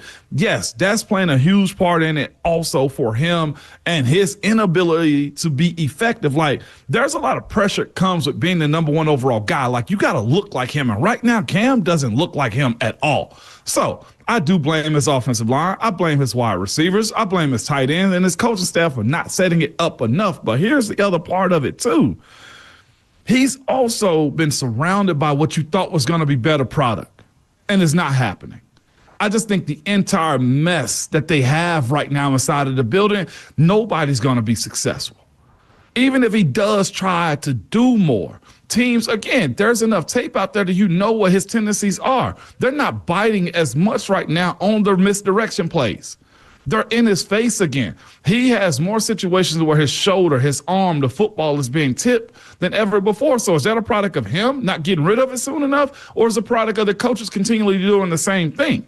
I do agree. Looking at his first 6 games, this is way below the line on the expectation of what he could be as a quarterback. So to ask him to do more, I just don't even think there's any breathing room to get better. I simply don't at this point. His first 6 games, he's 1-5 as a starter, 54.9% completion percentage, 3 touchdowns and 4 picks, and those picks are on him. Sometimes taking the sack just has to be a part of your DNA. Get down, preserve the football. Don't give the ball back to him. 36 rushing yards, and I think he's got 2 fumbles lost and 4 on the season so far, and he's been sacked 25 times. Here's the other part about asking Cam to do more for me, and I'm going to throw it right back to you. Sure. Is Cam hasn't at any point this year, and this is probably going to tick a lot of people off when I say this, but he ain't even had a Will Levis moment. Fourth quarter against Arizona is all he's really had. Yeah. Exactly. Yeah. At least there was, whether it was real hope or false hope, Will Levis got into the game and said, this is a big playmaker with the 4 touchdowns that he had against the Falcons. Now, granted, you didn't see it again, but like Cam has yet to have that type of moment. And I have to ask the question for 4 quarters. Yeah. Why? Is it actually him? Because it's the same coaching staff, right? No, for the most part. It's not as Will Levis's first game. That was Vrabel. That was right. But yes, you're right. That's my bad. But he hasn't had a better moment than what Will Levis had as a Tennessee Titan. Yeah, why would you ask him to do more? He's made some good plays. He's had good drives. There has not been a 4-quarter performance that you can plant the flag and say, Cam Ward, professional quarterback, franchise guy, follow me, right? And it's early. Again, but to your point, yes, Will Levis in year 2, not year 2, late into year 1, had that opportunity and took advantage of it. Around this time of year, it was around October. Yeah. I think there's a lot of factors into why this offense is not performing, and I think we have to be willing to admit that Cam Ward is a big part of it. That is where I think fans today and media and people that watch this football team, I think the Dan Orlovskis of the world, Dan does a great job. I'm not taking a shot at Dan, but when Dan makes statements last week like, man, the film shows that Cam Ward is on his way to being a top 8 quarterback in the league. Well, Dan's also got to admit that there are moments where he looks like a bottom 8 quarterback in the league. That's true. And right now, for this offense, whether it's a product of the circumstances or whether it's play calling, whether it's they shouldn't have even drafted him, the reality of the situation is that Cam Ward is the quarterback of the Tennessee Titans and is going to be for years to come. And right now, he is a big part of the reason why you are not scoring points. It's really okay to admit that. It doesn't mean we have to have a referendum on drafting him. It doesn't mean that they did or didn't make the right decision. It doesn't mean he's a bust. It just means that right now, Cam Ward is not playing well enough for you to win football games. That's it. And I think it's okay to admit that. What does that mean? Well, it doesn't mean many good things for the coaching staff. It means that I think it's time to just erase the dry erase board of the plan and go to tempo and go to spread. And at this point, if it hurts your defense and if it means the defense has more, short moments to get ready, you got to kind of take that risk at this point, Ramon, because it's throw caution in the wind time. It is start chucking it deep and see what happens. Like, the plan is not working. And I thought the opening script yesterday of Corey Levin being the eligible extra lineman, running it 3 times on the opening drive. We'll get to what Brian Callahan had to say about it in a moment, but I thought that was the wrong plan going into the game. I thought you had an opportunity to build on Arizona and go tempo, go spread, go quick. Cam Ward told us in the media last week, tempo is where he likes to live. He says tempo is everything to me. And I thought it took him too long to get into that. And the game at that point was predictable. You were in passing situations and you had no chance. Because this team is going to really struggle to come from behind unless they create major turnovers, are given gifts like they were in Phoenix. Because this team is not good enough at plan A to be predictable and good. When teams can widen out those defensive ends, like Coach Mack says in the broadcast a lot, and rush you because they know you're passing, you got no shot because you can't block and you can't get open fast enough to give your quarterback a chance. So I thought that was the wrong decision in the opening script. And to the comment we just got on the F&M Bank chat saying, Will can't talk bad about Callahan. I'm criticizing him right now, Jack, in the F&M Bank chat. I thought the plan out of the gate could have been different to put Cam in a better position to succeed. But I also think it's fair to say that Cam's got to play better. 615-737-1045 is our number. Sorry, I didn't mean to interrupt you. You're good. You're good. No, I was back and forth in our YouTube discussion as we incorporate them too, and I was just giving the breakdowns of like what Cam has now versus what Levis had back then too. And somebody said I said that Pollard was better than or just as good as Derek. No, I didn't say that. You have a starting caliber running back in your league that was very successful in other places while being here. The idea that you can also you can lean on him and Tony Pollard as a name guy in this NFL league. Like, that is a true statement. He's not Derek at all. But what I'm getting at is this. That guy is a bona fide starter. Like, a lot of other teams don't have this. So they got young guys. They got questionable running backs that they're handing the ball off to. Tony Pollard isn't a questionable running back. And you also have a very high-paid offensive line. The support is there. Yesterday, Brian Callahan was asked, why didn't you try to carry over last week's late game script and play calls to start the game in Vegas? And why did you come out and run it 3 times on the opening drive? Callahan had this to say. Yeah, we had 2 runs to start, and we were in a short yardage spot. We felt like we could get the short yardage. So that wasn't necessarily the plan, is run it 3 times, but you get in a short yardage situation. We felt like we could convert there, and we didn't. Yeah, I mean, we called some of the same things we called against Arizona in terms of what we were trying to accomplish, but didn't get a chance to get some of those balls down the field the way we wanted to. And again, when you get when you're down 2 scores, 3 scores at the end, they play a lot softer and they don't challenge you nearly as much. So it looks like that's always going to be the answer, but the way they play is a little bit different. So, but there's things we'll look at. I mean, obviously none of it's good enough, so we got to fix that and find a way to score some points. Brian Callahan post-game yesterday. Your thoughts, 615-737-1045, plus Cam Ward on communication issues. His answer on that from yesterday coming up next as well.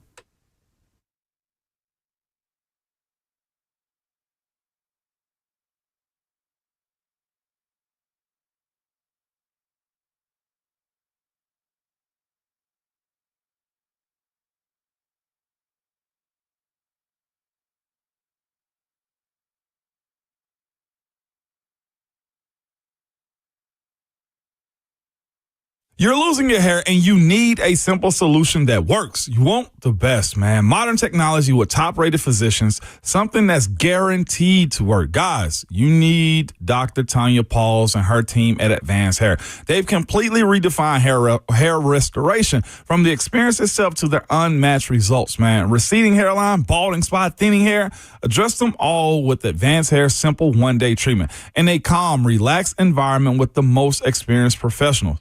Advanced Hair has performed tens of thousands of these breakthrough treatments, and get this, your own natural hair begins to regrow the very next day. No one in Nashville can offer anything like the Advanced FUE found at Advanced Hair, and I highly recommend their team, too. It starts with your free consultation. All right, you can call the number 629-348-HAIR, and if you qualify, you'll also get $250 off and 250 free hair grafts. So refine your hairline with the team that's redefined hair restoration, and that's Advanced Hair, man. Again, the number 629-348-HAIR, or visit our website at advancedhair.com. Selling your home is stressful. There's the moving, there's hiring the movers, there's figuring out that next neighborhood. Maybe you've been thinking about that next neighborhood. You know where you want to go, but you're just stressed about selling your home. You need my friend Bernie Gallerani. What's going on? It's Will Bowling. Bernie Gallerani Real Estate made all the difference for Isabel. After 2 other agents couldn't get results, Bernie's team stepped in and sold her home on the very first day it hit the market. With unmatched strategy, expert marketing, and the right buyers already lined up, what once felt impossible turned into a fast, seamless sale. If you want proven results at a team that delivers, call Bernie Gallerani Real Estate today. You can call them 615-428-2644. He is the real estate agent in Middle Tennessee who has the 30-day guarantee. He guarantees to sell your home in 30 days or less, or he'll buy it. No risk to you. Bernie Gallerani will let you out of the contract at any time. The real estate agent with a 30-day guarantee to sell your home, and if not, he will buy it from you. Again, the phone number, 615-428-2644. You can Google Bernie Gallerani Real Estate or head to his website online at BernieGallerani.com. The number again, 615-428-2644, online at BernieGallerani.com.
Ramona Will, 104.5 The Zone, fueled by Scooters Coffee.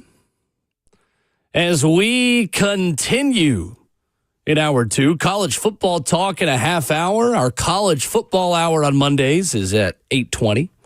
615-737-1045. Got a couple lines open if you want to jump in. Ramon's in Knoxville. I'm in Nashville, at Ramon and Will on Twitter, where you follow and stream the program. Gil is in California. Up next. What's up, Gil? Good morning, Gil. Hey, Will, how you doing? Good. Hey, how y'all doing? Great. Hey, I think that you're putting too much on Cam Ward. I think it's more Callahan, if anything, than Cam Ward.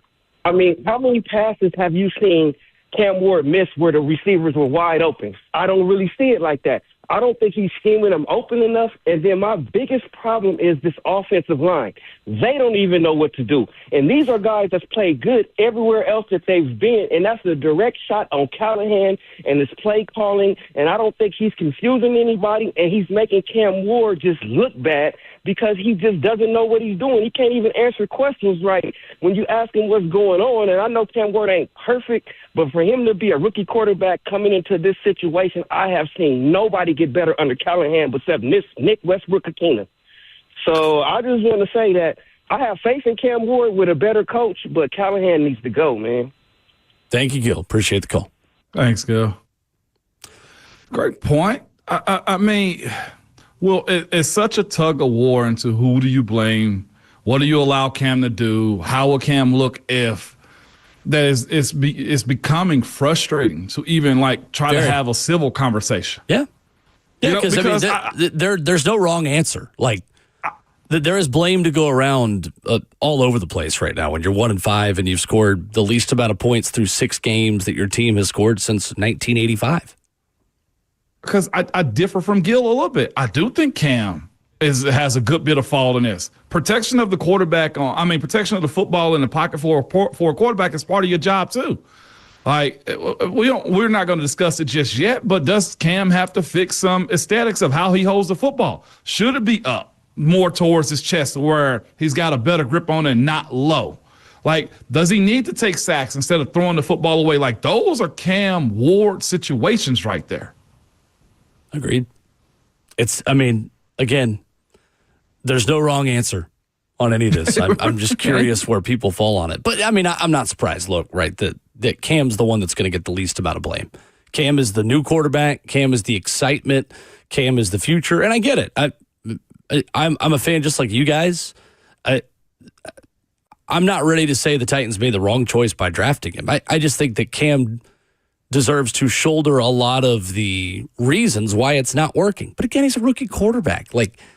This is the reality of the roller coaster you ride when you draft a rookie quarterback. And most of the time, these quarterbacks are coming into bad situations on rosters that earned the number 1 overall pick for a reason. Like, I'm not belittling Cam as a prospect or his future by saying that he's a part of the problem right now. It's just the reality of it. That's what you sign up for when you start a rookie quarterback. Let's go to AG, see if he's back with us here. You got us this time, AG? Yeah, I'm back. I feel like they want Cam Ward to be Troy Aikman or somebody just in his first 4 or 5 games or whatever. And I thought the recipe was like they did in Pittsburgh with Roethlisberger, let them hand the ball off to a strong run game, good offensive line, and a good defense. And another thing I think it is, too, every coach cannot be a bad coach, man. I feel like we don't have no playmakers, man. We got people that can make plays on offense, but we don't have no real playmakers. At least Levis had Hopkins. I'd probably rather have Hopkins than Calvin Ridley, honestly. And like I said, I feel like that's the problem, man. We need A.J. Brown right now, man. We need some playmakers on offense, man. We don't have any. We got one superstar, Simmons, and the rest of the team. We don't even have no stars. Like, you got to have playmakers, man. Coaches don't matter that much, man. In the NFL, Bill Belichick proved that. You got to have playmakers, man. That's all I got. Thank you, AG. Appreciate the call. AG. Nobody's asked him to beat Troy Aikman. We're asking for 60% completion This fan base has, though. I will say the fan base is put it unfairly. I'll say this. The fan base is unfairly, I feel like, we'll put them on a pedestal to be that type, though, early. I'm not asking anybody to be Troy Aikman as a rookie. I know. I'm just asking for more than 55% completion percentage and 3 touchdowns to 4 interceptions and 183 yards per game and 25 sacks taken. That's what I'm asking for. There is responsibility to be shared, and I think that it is lazy and unfair to place all of the blame about this offense on Brian Callahan.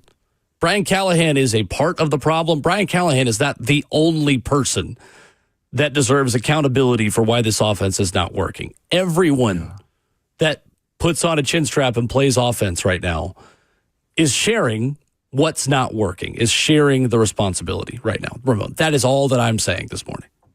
It is. It is, man.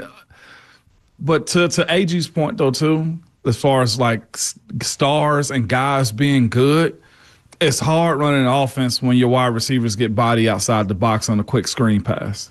It's tough whenever the offensive line, yes, is getting whooped quickly up front. It's tough when you got a 3-and-out, and you can't find a rhythm as a team. Or the only time you get one is when the defense is playing soft coverage. We've said this before, there's no identity or game plan of what you are weekly, consistently. I don't know what the Titans, as it stands right now, bread and butter plays are. And I don't know if anybody can name them right now. What is the go-to run? You don't know. What is the go-to concept or playmaker? You don't know. Like, there's none of that to be established in 2025 so far. 615-737-1045. Cam Ward was asked, do you feel like this team has communication issues, player to player? And QB1 answered with this. Yeah, I think that's the biggest thing. We don't really have no communication issues from player to player. And so that's just something that we got to continue to build off. And we can't keep starting games off slow. I can't keep starting off slow. We just got to start fast, and we also got to maintain that throughout the game. Has there been any of that you mentioned the coaching side, like just because of the change in play caller, anything like that? Just situationally? Yeah. Nah, not really. And we weren't in no crazy situation because we were losing.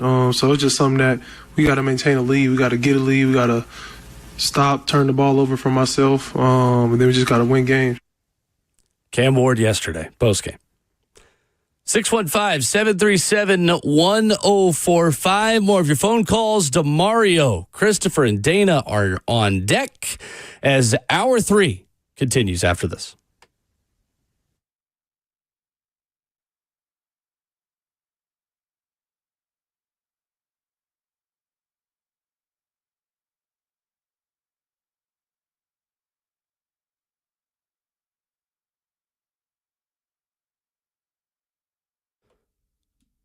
What's up, Will Bowling here. My obsession during football season, this time of year, you already know. You can finish my sentence for me if you've been listening to the show. Daisy French onion dip is legit. It is my guilty pleasure during football season, eating dips with chips, wings, and veggies while watching the big game. Well, now you got Daisy French onion dip and Daisy ranch dip. It has taken my dip game to a whole nother level. They're as delicious as a homemade dip, these two Daisy dips, and they're made with real herbs and spices and other ingredients you'd find in your own kitchen. So make sure you go and try some. The good news is they're available at grocery stores all around you. Check it out.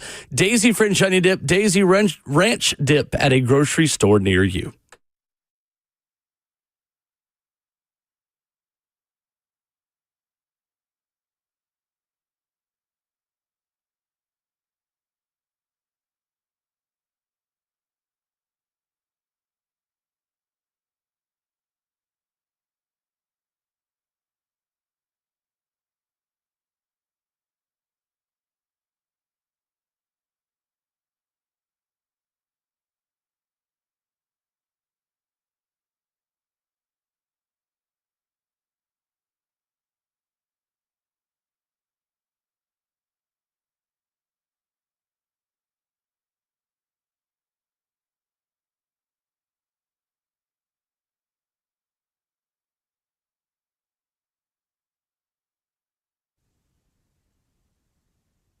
Honesty means everything, especially when you're buying a vehicle. And that's why I purchased my new Fords from Two Rivers Ford.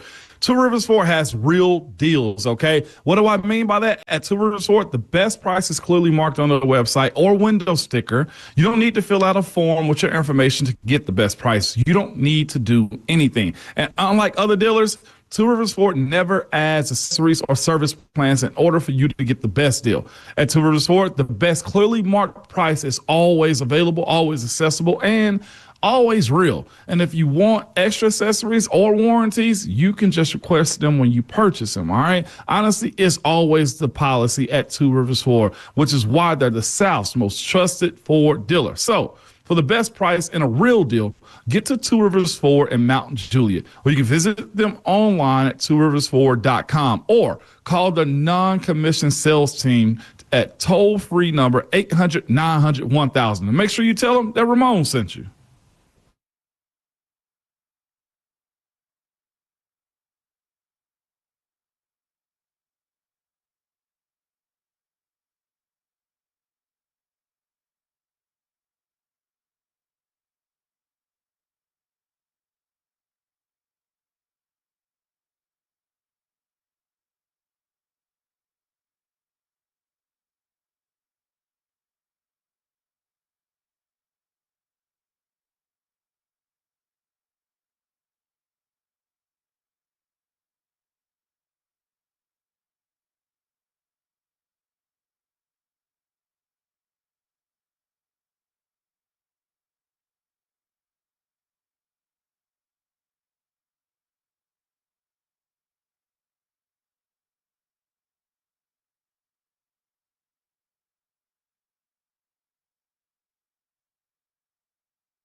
It is 8 o'clock. Good morning, live from the 104.5 The Zone Studios. I'm Justin Hawkins. The Tennessee Titans fall 20-10 to the Las Vegas Raiders in their first ever trip to Vegas and dropped to 1-5 on the season.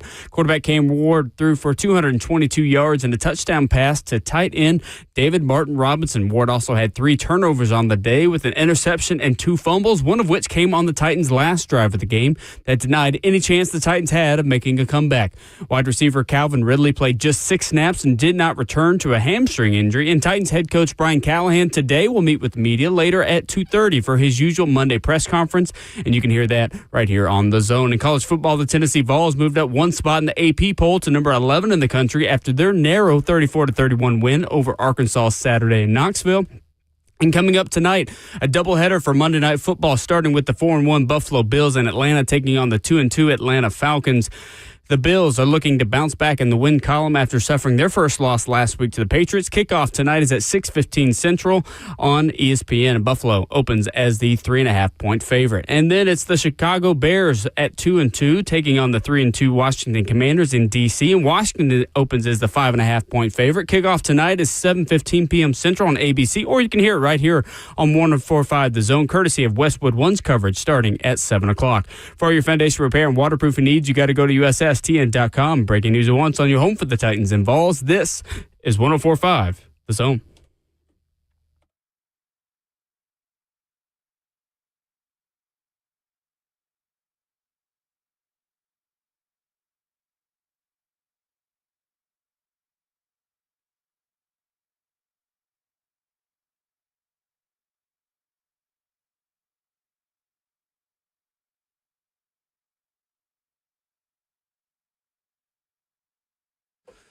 Hour number 3, second half of the show begins. Ramon and Will, fueled by Scooters Coffee, into the college football hour in 15 minutes. Ramon Foster in Knoxville, myself, Will Bowling in Nashville. On Twitter, you follow the show and stream us at Ramon and Will. Justin Hawkins is at the controls once again. 615-737-1045. Got a few lines open for a few more minutes. Talking Titans. Ramon, the sun is shining here. I don't know if you could see it in Knoxville, but despite a lot of the calls and comments and feelings around Middle Tennessee about professional football, it is still a beautiful morning, a beautiful fall, crisp morning. And I'd rather be arguing about sports than agreeing about things that aren't sports. Good to be back. No doubt about it. Glad to have you back, man. You're 100% correct, man. It's a little bit of an overcast in East Tennessee, but it's daylight outside, man. We'll be fine. We'll be fine, Will. Just interested to see how this thing's going to go this week. We've talked a lot about the recap of this past game against the Raiders, and I think everybody else is focused on the upcoming Sunday because there's a lot of familiarity in that game that's supposed to take place in Nissan this upcoming Sunday. We hadn't even gotten to that part yet. We'll have all week, too. But, yes, you are right. Mike Vrabel's coming back. And he's bringing a good football team that could go 3 games over 500 with a win at Nissan Stadium on Sunday. Our Twitter poll this morning, at Ramon and Will, we ask you, and you can still go vote for it, 6 weeks into the season, did the Titans make the right decision with the number 1 pick? 50% of you say too early to tell. 31% of you say should have traded the pick, and 19% of you say should have drafted Cam and making the right decision there. That is our question. You surprised with the results, Ramon? A little bit. I was just looking at them a second ago myself because, again, I wonder how much of this is in hindsight. I wonder how many of these people felt the exact same way then. The too early to tell is probably the smartest choice in this, but the 31% Ben should have traded the pick is fascinating. And I wonder from what perspective. Is it because they don't believe in Callahan, the coach, and how he's handling Cam Ward now? Because, again, we're seeing it in real time.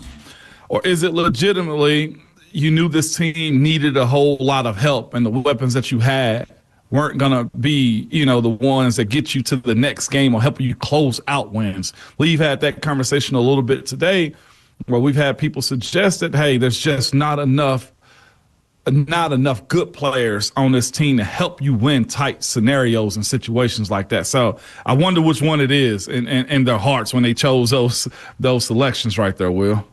Let's go to DeMario in Nashville up next, 615-737-1045. What's up, DeMario? Hey, what's going on? Morning. Morning.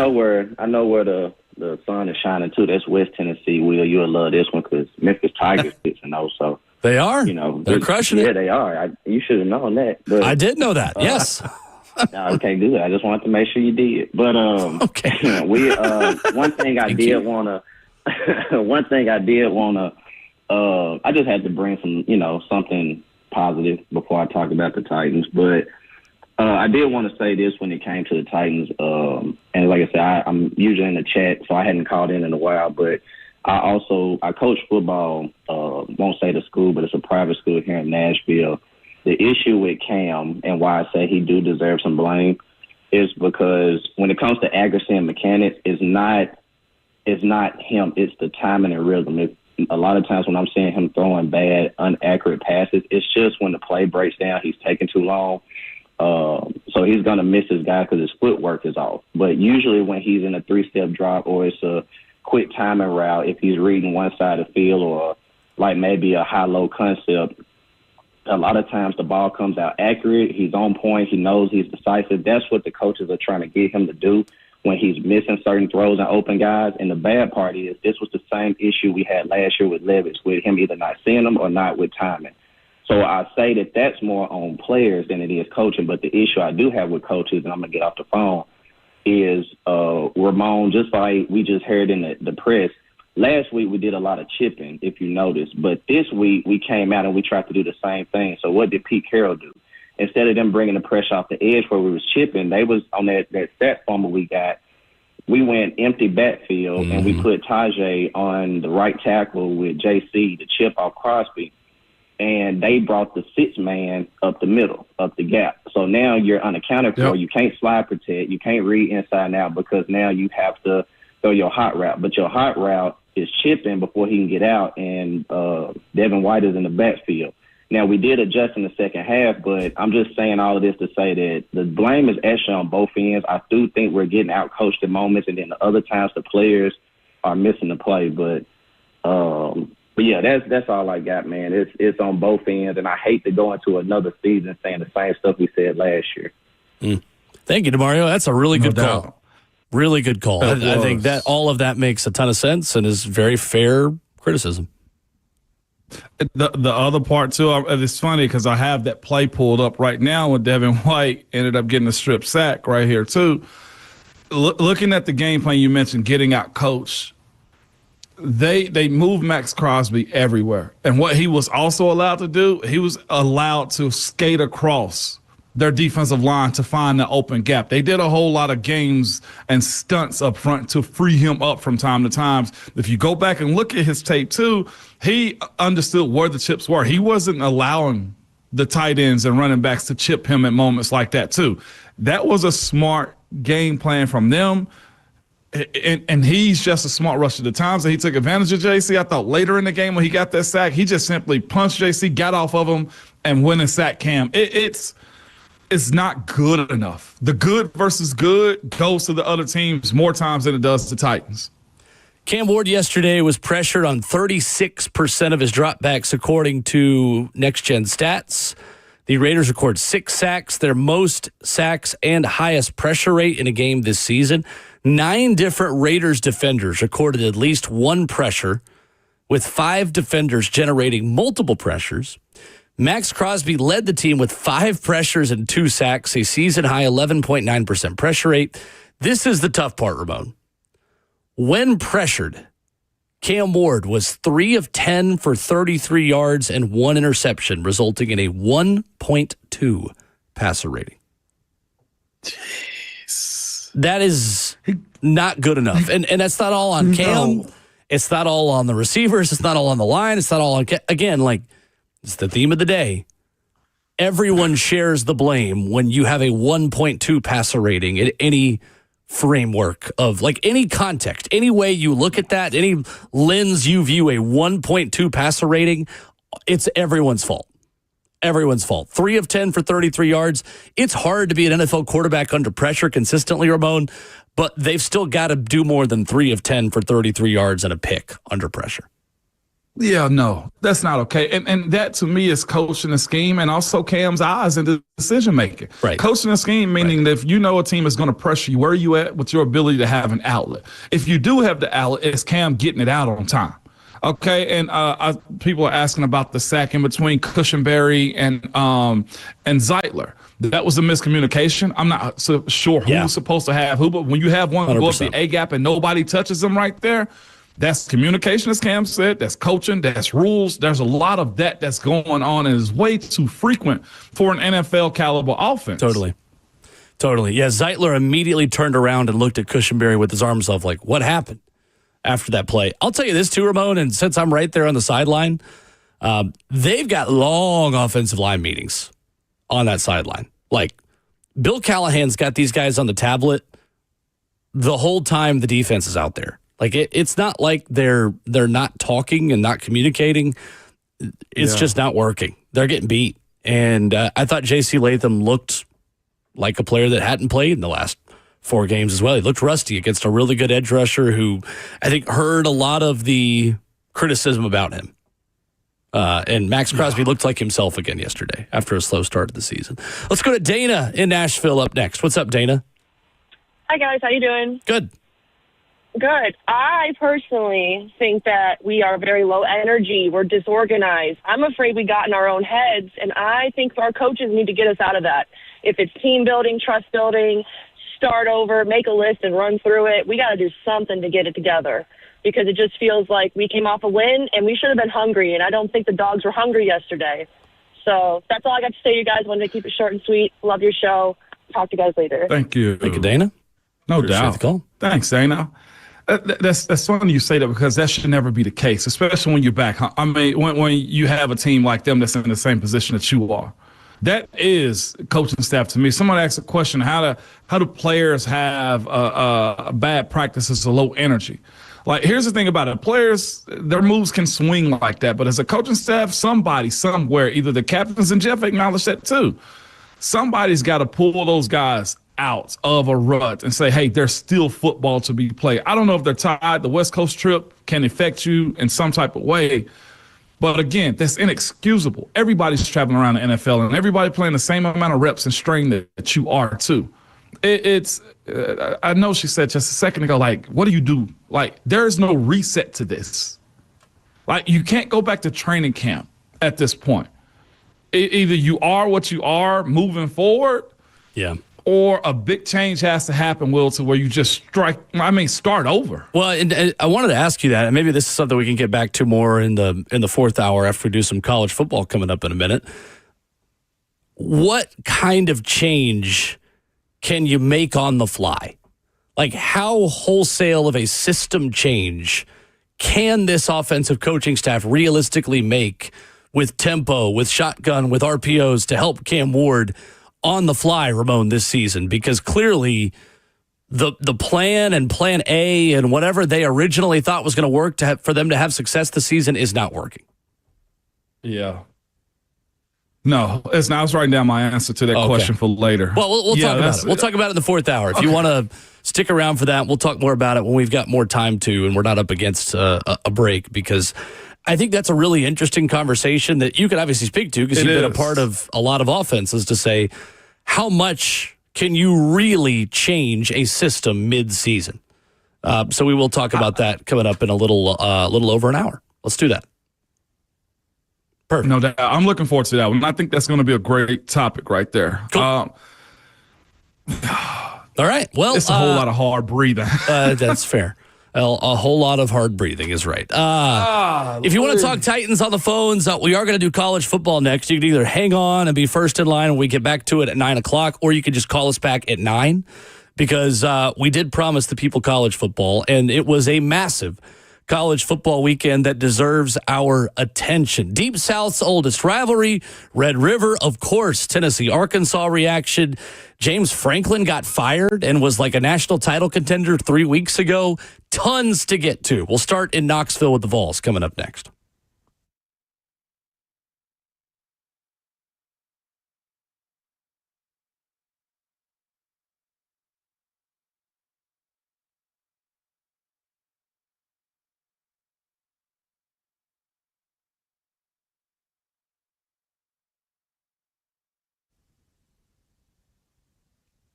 It's Ramon Foster from Medical House Calls. As I tell you always, that is the actual website too. Type that into your phone or computer or tablet, wherever you are, medicalhousecalls.com. And this is what you'll find out.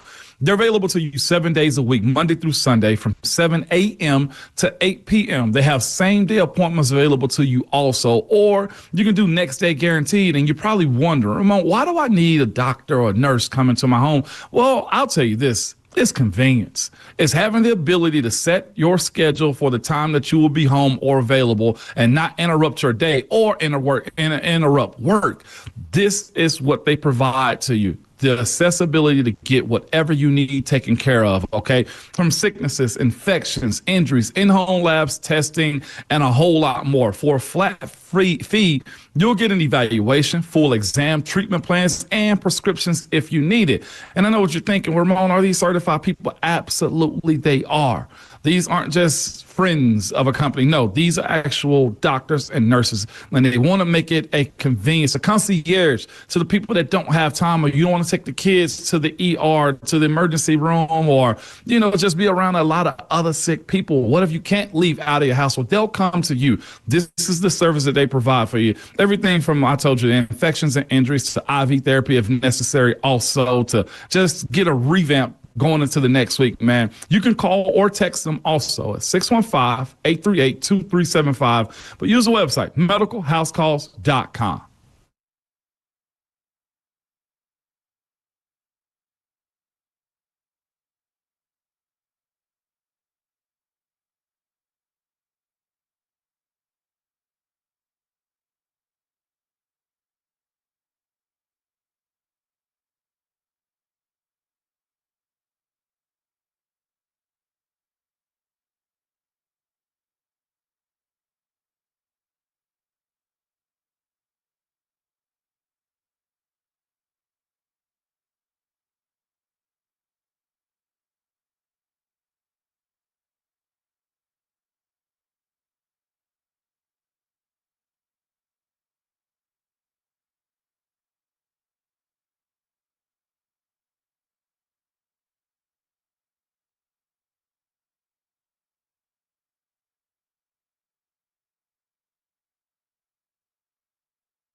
Ramona Will, fueled by Scooters Coffee at 104.5 The Zone, into the second half of Reaction Monday. And in hour 3, we talk a little bit of college football. 615-737-1045. Vol Network analyst Ramon Foster from Knoxville this morning. Myself, Will Bowling, here in Nashville at Ramon Foster, where you get flyovers with hands from the Neyland Stadium broadcast booth. Will_Bowling, where you get my perspective on the Titans sidelines. Tennessee 34, Arkansas 31. Ramon, this was entirely too close and entirely too stressful of a Saturday for a Tennessee team favored by multiple possessions against the Razorbacks. What stood out in Tennessee's field goal victory over Bobby Petrino's Hogs? A tale of two halves with the way Mike Washington ran all over that Tennessee defense, Tennessee Vols defense in the first half. He called a shot and he lived to tell a story about it too, man. That was fascinating to me, and how they somewhat shut him down in the second half, or shut that offense down. They kind of woke up a little bit. And also this part of it too, Taylor Green, extension of plays. We spoke about that, man. Almost had a flawless game with how he brought them back and how Bobby Petrino called an offense for them. It was good. A lot of people, I see our fan base, whether they tell me or whether I see it on social media, speaking about how this defense has to tighten up at some point, and they do. You can't allow yourself to be outpaced when it comes down to how you stop SEC teams, especially ones with mobile quarterbacks, the way Arkansas did, or how Blake Shapen was, or heck, Gunnar Stockton too. Those are the type of guys you're going to face week in and week out. But what I do know is this: it is a very opportunistic defense. The world of bending but don't break is kind of where they thrive at. When you got to have it moments, you got to do it. And they've had fumbles, they've had sacks. I think it's 26 now on the season. Their ability to create negativity is awesome for them. Their inability at times to sustain it, or not let teams out of long third downs and long third downs, or even fourth down sometimes at times, is problematic for them. Then one more before I kick it over to you is this.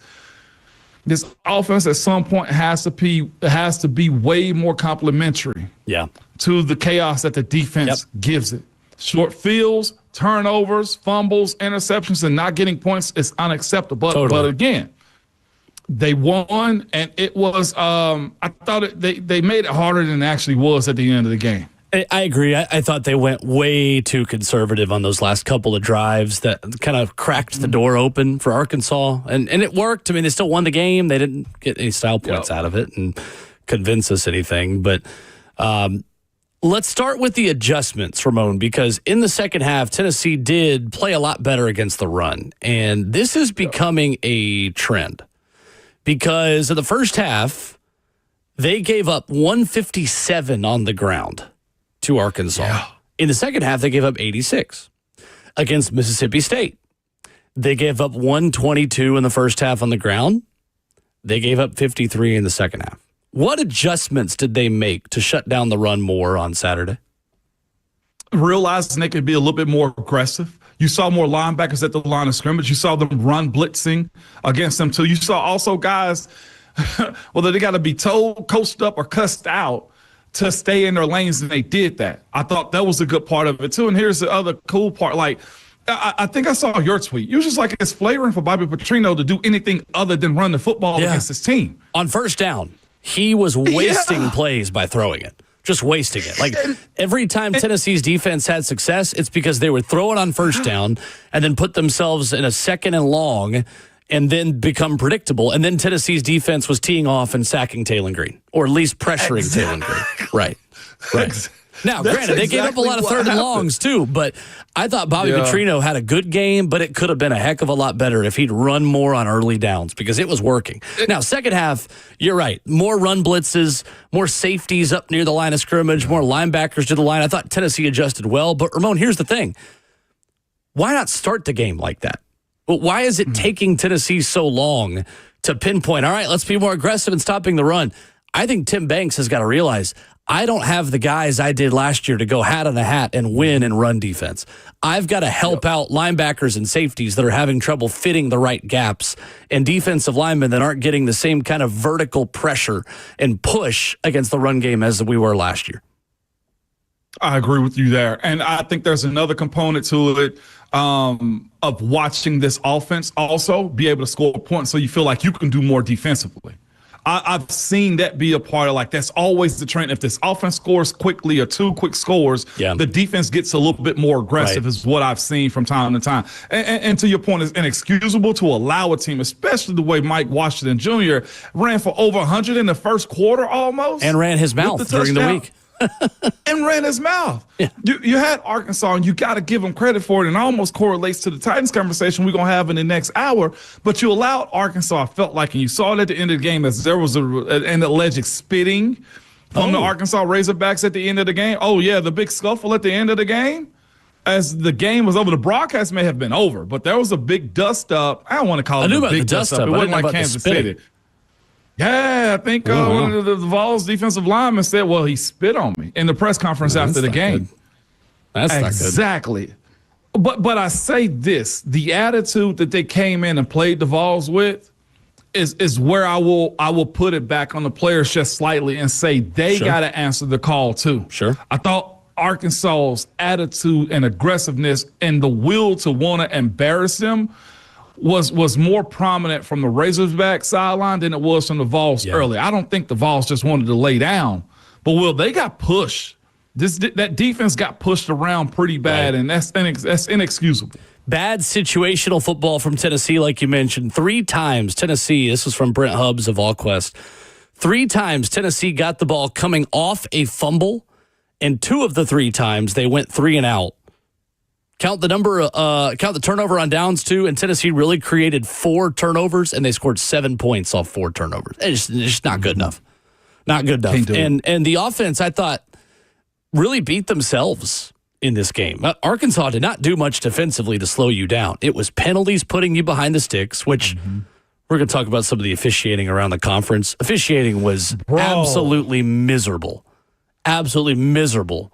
Not only in Knoxville, but all around the SEC. I mean, it's just a major, major issue with this sport right now, the way the officiating is so inconsistent week to week and even quarter to quarter, I might add. But still, Tennessee's got issues on defense. And I was hoping that maybe David Hobbs returning could make some of that defensive front, set the edge a bit better with Dom Bailey moving back out to the edge, or with David Hobbs getting more interior pressure, with linebackers that are kind of learning, with safeties that are the safeties and linebackers in pass defense, and this defense's ability to tackle in space. It's bad, Ramon. It's bad. I thought Idris Farouk struggled early. Then you saw some of Sidney Walton in the game. You're still trying to find a mix that works on the back end.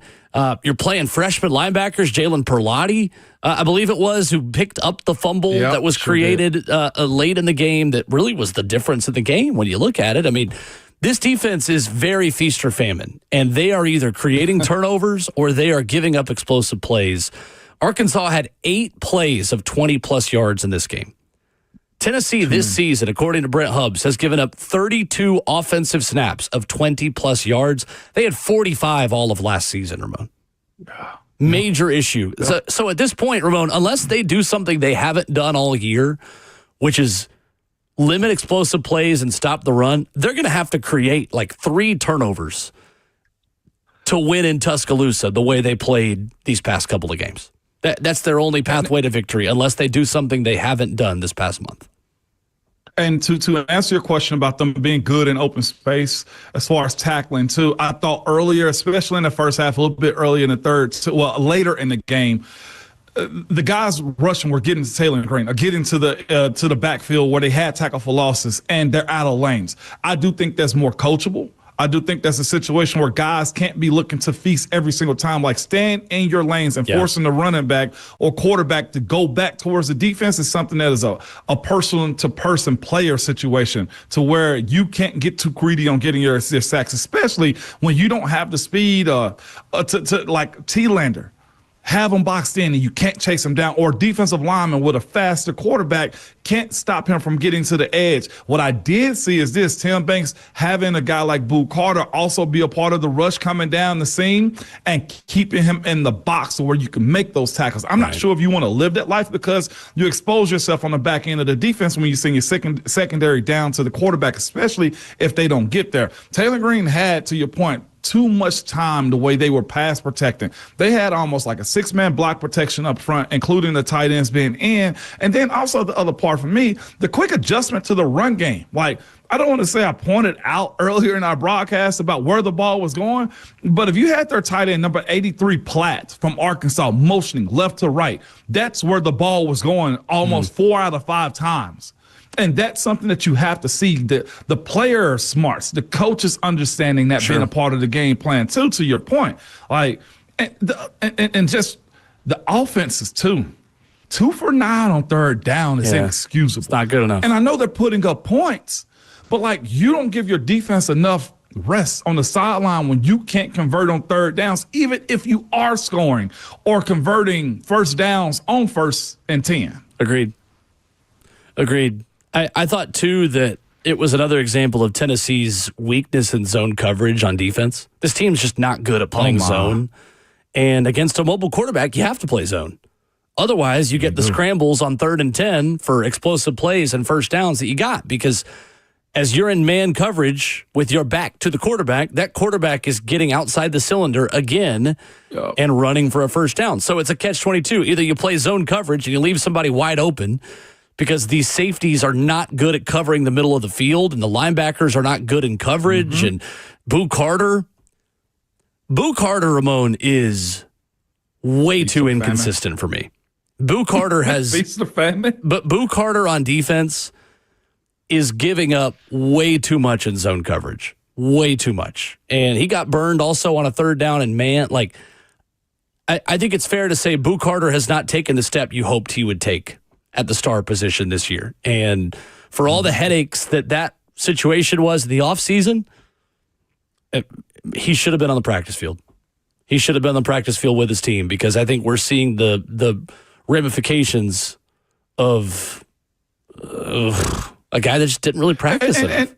And to back that up, and it's probably because of all that missed time, to where he's still working himself out of it. Like, that is the consequences, or for anybody that has any pushback on that, you as a coach can't allow those types of things to just run you over the top just because you feel like this guy's a playmaker for you. Like, you have to have a Sanders like and say, no, Turrentine's or somebody's going to play in his position because of what he missed throughout that's not fair to your teammate. As a coach, you got to have a spine to be able to make those type of decisions. I agree. Georgia 20, Auburn 10. Oh, this one was a script we've just seen so many times, wasn't it? Georgia starts slowly again. Auburn does some good things again. And then here comes Georgia. And then the 7-minute death march at the end of the game that they just always find a way to do, where they start leaning on you. They start picking up 3rd downs. They put themselves in 3rd and 2, and they always get it. Gunnar Stockton making plays. The receivers doing just enough. And the officiating in this game was an absolute disaster. Whether it was Jackson Arnold and the tush push, where you think the ball's maybe over the line, but it's jarred out at the last minute. And after a review that went about as long as this radio show's gone this morning, it felt like about 2.5 hours. It overturned it. Georgia gets it back. They drive down. They get a field goal. Then you got Kirby clapping in a timeout motion, but then he doesn't get charged the timeout because he's saying, oh, no, I'm just telling you that they were clapping. Well, buddy, when you make a timeout motion, it doesn't really matter what you're saying with your lips now, does it? Because you made a timeout motion. Ramon, there's so much to unpack in this game, but I think you got to start with Auburn had some really bad calls go against them, but Auburn did not do enough to control what they could control because, Ramon, for the second straight year, Hugh Freeze swung and he missed at the quarterback position. And it's just that simple right now for Auburn. It is, man. And it's as tough as he can be and how mobile he can be also, it's just not there for him and his quarterback or the cohesion of them making plays together, man. Like, it's when you saw Georgia swinging momentum in their direction, you saw him crumble. And not just that, too. I want to say Hugh Freeze. You saw him get overly emotional, not stay the course when it came down to him being a college football coach. I felt like he lost his leadership when the game went against him or the calls went against him, too. And I get that. The emotions of knowing Kirby got one over on you. It sucks. It makes you get outside of yourself. And again, Jackson Arnold. Sometimes players are just who they are, Will. His efficiency is low. His ability to lead a team and pull them to the end zone just isn't there. And I don't think Gunnar Stockton was all that great himself. But again, defense versus defense, Gunnar Stockton, I felt like rose higher than anything that Auburn could have done in the second half. Yep. Kirby played him. He played him bad at home, too. I thought so, too. It's incredible how after that fumble on the 1 yard line, things totally changed. Georgia had 20 total yards at 1.7 yards per play before that play. After it, 4.8 yards per play, 276 yards. Auburn, 11 penalties for 90, including 3 on 35 on Georgia's drive after the controversial fumble. Just not a fun game to watch. Very choppy, very just start and stop. All the reviews, the terrible decisions from the refs, the bad quarterback play from Auburn, 3 straight 3-and-outs at one point. Not a fun game for the neutral observer. And then there was Texas. And then there was Arch Manning. I'm surely today the people that gave up on Arch Manning are going to give him his flowers. Oh, wait. No, this is 2025 in social media. Look, I've sold a lot of my Arch Manning stock. He is not the guy that I thought he was this year, but he was excellent in this game and did enough to win. 21-27, 166. Go ahead, 12-yard touchdown on the opening drive of the second half. Texas blocked one of the best front sevens and pass rushes in college football. Yes, they did. Ramon, as we told people last week, never underestimate the power of desperation in college football. Texas had to have this one, and they got it. And they could finally run the ball a little bit, too. 22 for 94 for Quintravion Wisner. I'll be up front. I give you all the credit on that one. I didn't think Texas would be able to do it. But you called it. You said the desperation factor is going to play huge into it. Also, this young people, myself included, when I was in my 20s, we feel like we're superheroes. It was flagrant to let John Mateer go out there. It was beyond catastrophic for his career, for his mindset, for his team. He looks and played like a guy that had reconstruction hand surgery, whether he got metal in his hand, whether his bones are healed or not. 3 interceptions and how he played is almost as if he was grimacing pain on almost everything that he was doing. That was coaching and career malpractice on everybody involved in that for a game that you've probably been better off going with the backup to practice the entire week for. That was flagrant. John Mateer after the game said he felt fine, said his hand was fine, said, quote, "I just didn't play good enough." I agree with you, though. I thought they rushed it back too much. That Oklahoma offense got exposed for just having no balance. That their running backs can't run. Like, so much of what they are is John Mateer. John Mateer in the run game. John Mateer in the pass game. Their receiving core that needs him to be successful. And it was always going to be tough against a Texas defense that was not going to let them run. And once Texas finally got offensive line play to give Arch Manning a chance to be successful, they were successful. And they handed Oklahoma their first back-to-back defeats against Texas since 2008 and 2009. Big time over the weekend for Texas. James Franklin got fired over the weekend after another disappointing Penn State loss, this time at home to Northwestern. I think Penn State is insane for doing this. We'll talk about it next. You do.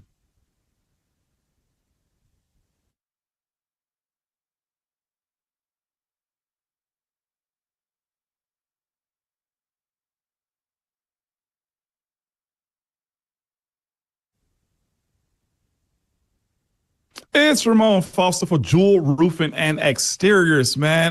By the way, one of the best companies just that are out there. They're local and been in Middle Tennessee for over 25 years, man. They serve from Clarksville all the way to Murfreesboro. And here's the thing about them. They stand out by building relationships and earning trust through their referrals, never through high pressure tactics. The door knocking that you just get tired of, having somebody in your face and say, hey, you need this. You should do this to your house. Or the storm chasing. The people that chase those big storms when they know Middle Tennessee has been hit by some bad weather, and they're just trying to get you to submit your insurance so they can get paid behind the tooth. That's the trick that they use, but not with Jewel Roofing. Here's the thing that you can trust about Jewel Roofing is if you need something done to your house, they will be honest and upfront about it. If it's a whole roof, they'll let you know, but if it's partially that need parts of it that needs to be fixed, they'll be honest about that too. And they're not going to just force you. They believe this, either you'll use them now or you'll use them later, and that is all right.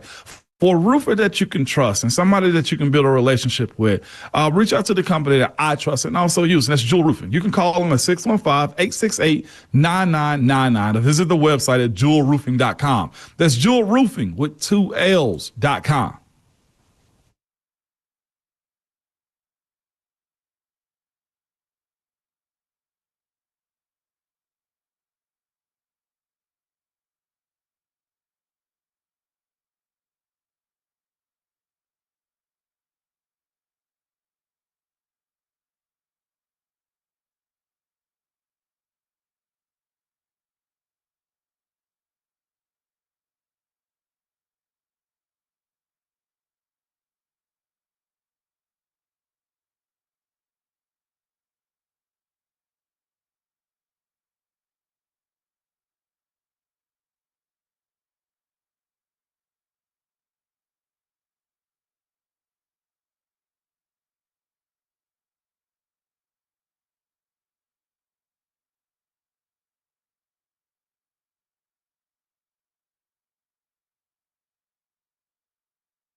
Ramona Will at 104.5 The Zone, fueled by Scooters Coffee, wrapping up hour 3. So Penn State fired James Franklin yesterday.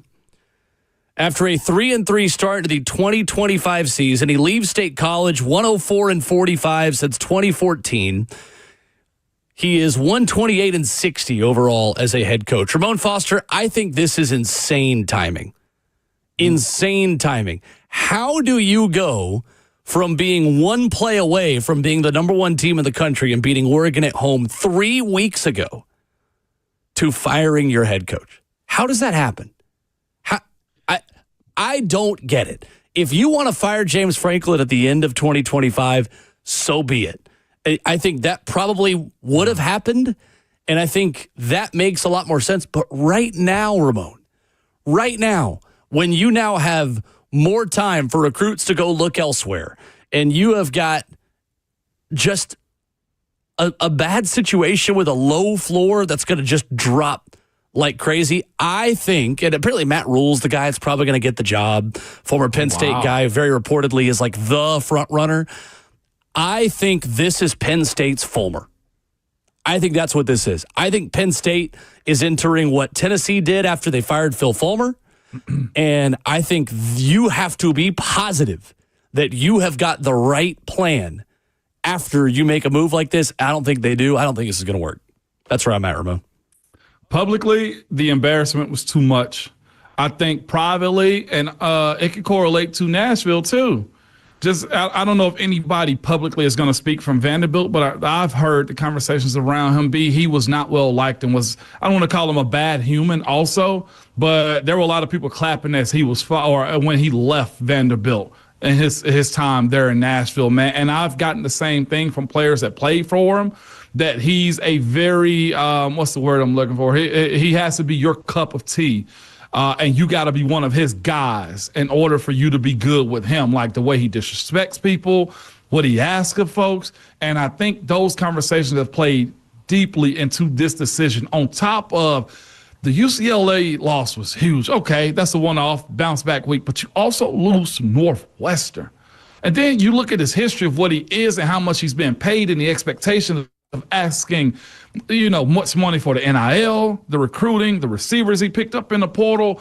And not only just that, the amount of money that he's lost and just squandered away from the people that pour into Penn State and pour into his salary. But I even go a step further. And whether he was convinced to come back or whether they paid Drew Aller to come back or he wanted to, Drew Aller has lost, I think, in my personal opinion, millions of dollars. He has. He's out for the season now, too. Injury. I know. Yeah, right. It's a lot of losses when you look at what James Franklin is, and I'm looking at it right, 4-21 versus AP top 10 opponents. That's great. I almost got to say this. You got to give Fulmer a little bit more credit. Fulmer at least had some good. James Franklin has had a blip of good and a whole lot of perception of success when you speak about him and Penn State. The only comparison I'm making between Fulmer and Franklin is to like the last 5 years. The firing to say that you were 8, 9, 10 wins consistently, but you weren't a national championship team at the end, and you decided to get rid of good to try to be great, and you got bad. Yeah, I agree. That's the risk that Penn State is taking, and I think the timing of this is insane. I know that he's not just being fired for this season. I know that this is a long buildup. And yes, we said it all offseason. It was title or bust for Penn State this year. They had the quarterback. They have the running backs. They finally went and got receivers. They have 2 5-star coordinators in Andy Kotelnicki and in Jim Knowles. It hasn't worked. I get it. It was probably time. But right now, 3 weeks after you were maybe a play away from being the number one team in the country, like, we are watching something that I don't think we'll ever see again.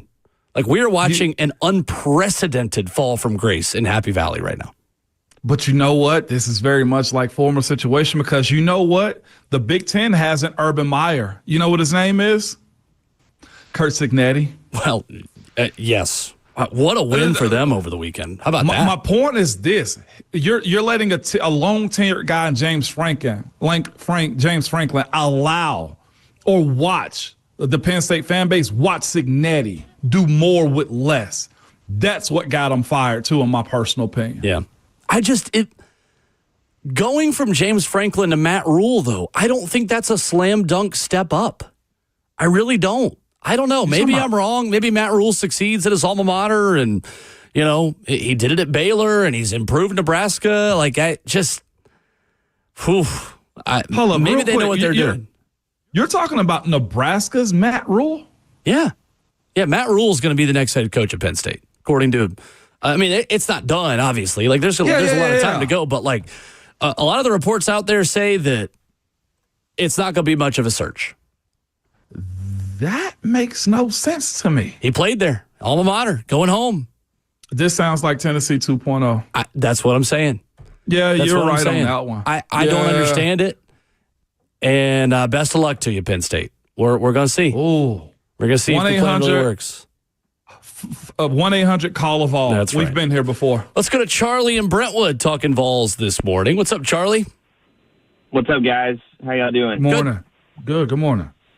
Man, I got to be at the game for Arkansas, and I'm going to be honest. The offense and the defense both look confused, and I keep wondering if it's something similar to, like you guys mentioned, what happened with like UCLA and Penn State, that interim coach adrenaline shot, a scheme they hadn't seen before. Sure, they've seen the players on film, but maybe they just got thrown off because they had nothing to go on. Now, playing like 10 yards off of a receiver, that's inexcusable. Like, we got to fix that real quick because I'm really tired of seeing these 8, 12, 15, 30-yard slants like just shred our secondary. But overall, it just kind of felt like, we found a groove a little bit in the second half, but it also just looked like we had no clue what we were going to see going into the game. Yeah. Thank you, Charlie. Appreciate the call. Ramon, do you think Arkansas showed anything new on offense, or is that more of a defense thing? I'll say this, Coach Heupel even acknowledged they didn't know what they were going to get. Yeah, not on defense, for sure. Yeah, right. You didn't know. You also didn't understand what style that Bobby Petrino was going to play, how aggressive. Maybe Sam Pittman held him back and did a whole lot of other stuff, but like the stuff that our caller was speaking about, I do think that's player to player though too. Allowing the running back to just go downhill and they have lead blockers that gas you and gas you and gas you. Like the coaches can call it. The players up front have to anchor down and be in position to make those type of tackles and keep them at the line of scrimmage. I don't know if that's a Tim Banks issue. That is a personnel issue to me. And here's the other thing. We're not a super big defensive line like your Georgias, like your Arkansas, like your Alabamas almost too. We thrive off of negativity and get into the backfield. We got to be able to have that. And quickness and power. Yes. Yeah, I agree. I think you can use that reasoning to explain some of Tennessee's issues on offense. I don't think you can use that on Tennessee's defense, though, because Bobby Petrino did a lot of the same things with that offense that he's been doing as the offensive coordinator. Yeah, they kind of just got their butt whips. Ain't no other way around it. Thank you for the call, though, Charlie. Appreciate it. 615-737-1045. All right, if you wanted to talk Titans and we told you to call back at 9, well, it's 9. We are wide open for your thoughts. 615-737-1045.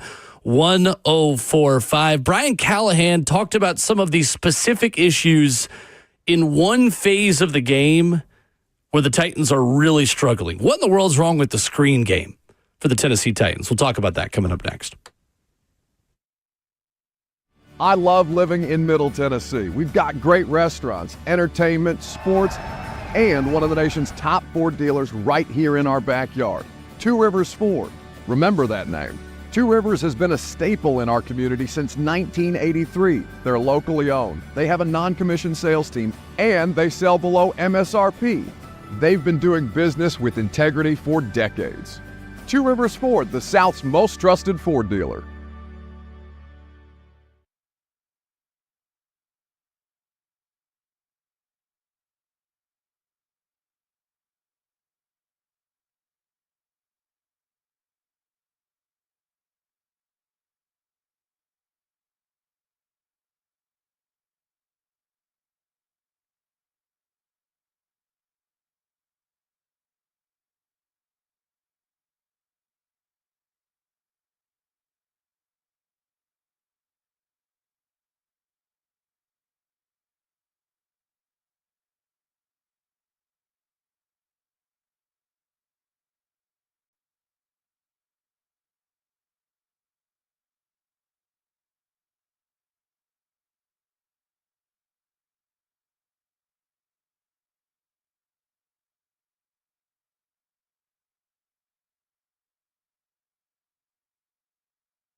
9:02, good morning, live from the 104.5 The Zone Studios. I'm Justin Hawkins. The Tennessee Titans fall 20-10 to the Las Vegas Raiders in their first ever trip out west to Vegas and drop to 1-5 on the season. Quarterback Cam Ward threw for 222 yards and a touchdown. Ward also had 3 turnovers on the day with an interception and 2 fumbles, one of which on the Titans' last drive of the game that denied any chance the Titans had of making a comeback.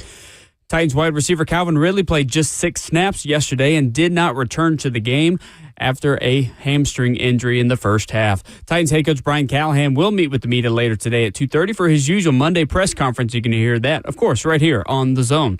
In college football, the Tennessee Vols moved up 1 spot in the AP poll to number 11 in the country after their narrow 34-31 win over Arkansas Saturday in Knoxville. And tonight, a doubleheader for Monday Night Football, starting with the 4-1 Buffalo Bills and Atlanta taking on the 2-2 Falcons. The Bills looking to bounce back in the win column after suffering their first loss last week to the New England Patriots. Kickoff tonight is at 6:15 p.m. Central Time on ESPN, and Buffalo is the 3.5-point favorite in that one. And then it's the 2-2 Chicago Bears taking on the 3-2 Washington Commanders in D.C., and Washington is the 5.5-point favorite. Kickoff is at 7:15 p.m. Central on ABC, or you can hear it right here on 104.5 The Zone with coverage starting at 7 o'clock, courtesy of Westwood One. For all your foundation repair and waterproofing needs, you got to go to USSTN.com. Breaking news at once on your home for the Titans and Vols. This is 104.5 The Zone.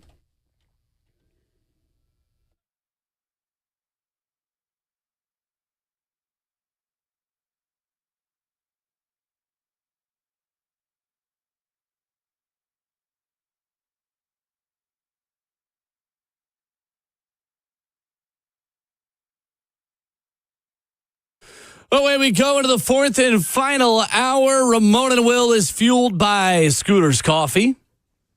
I've got the signature blend of Scooters brewed up here in the studio. Ramon Foster joins us through the power of the internet from Knoxville, Tennessee.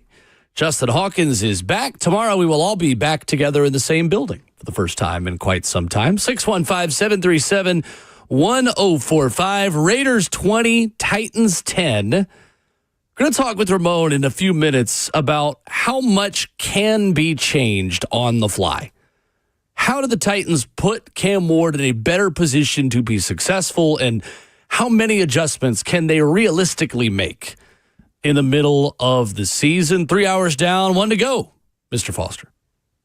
It is, man. It's been a quick one, too, a lot of stuff off the weekend, primarily the Titans lost, a lot of firings. UAB also let go of their coach and Trent Dilfer, and there's a lot of people in Nashville hoping that trend continues with the Titans. Man, it's a lot of everything, and all the conversations we've had. Will, everybody wants one target as far as blame goes, or try to, allude to the fact that, hey, you guys or we or you or me are covering for Brian Callahan, and that's not the truth. Yeah, like, when the team loses this bad, there's a lot of fault. No matter how much of a superhero people think guys are or how good they are, like, it's still it's one good entity on this team, and I say this with a lot of respect to everybody else that's on this Titans roster.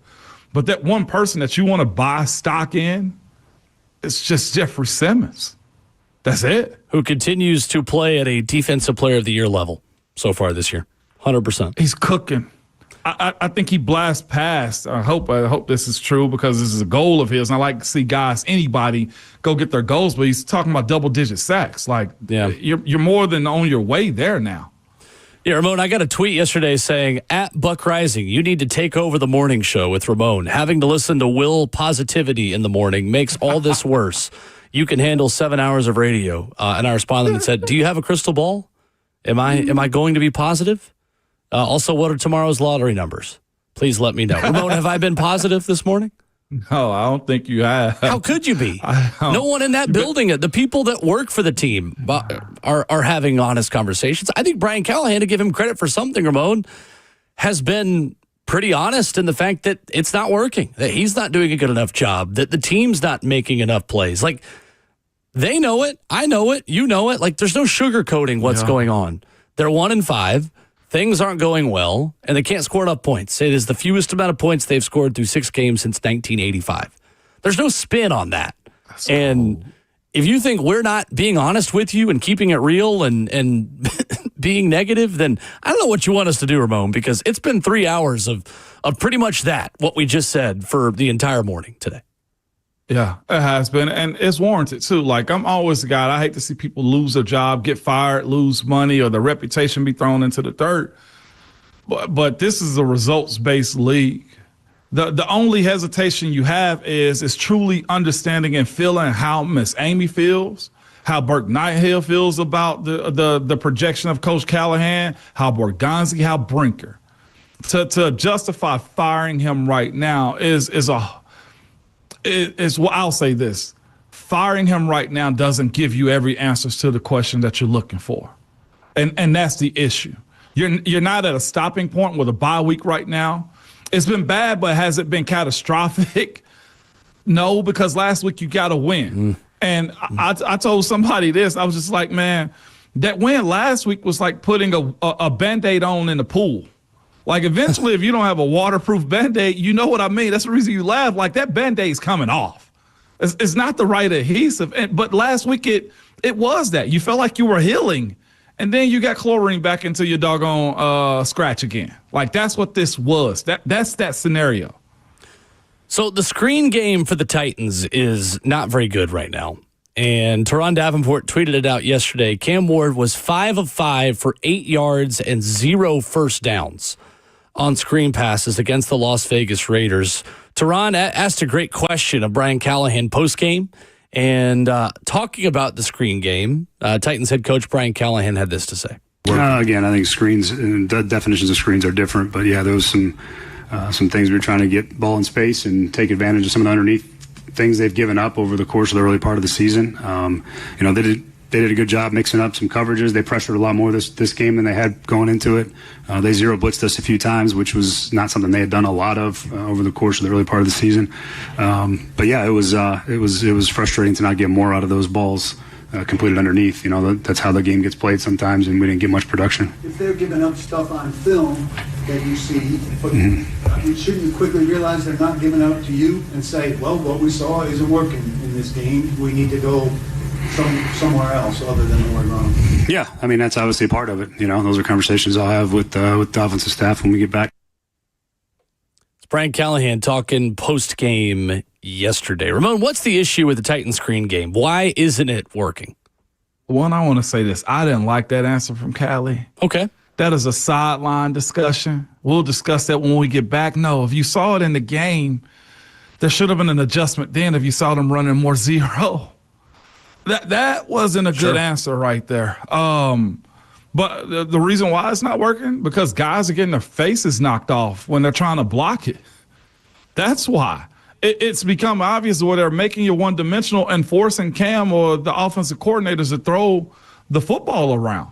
It's predictable almost. It's expected. I won't call it predictable. It's expected that if the run game isn't working for this team or you can't be at least efficient enough when you got to have yards, then you know they're going to throw the ball out wide. Because here's the other part of it. Callie acknowledged right there that they blitz them more than they have seen on tape. Well, that's because they know you can't protect also, or that Cam will hold on to the ball.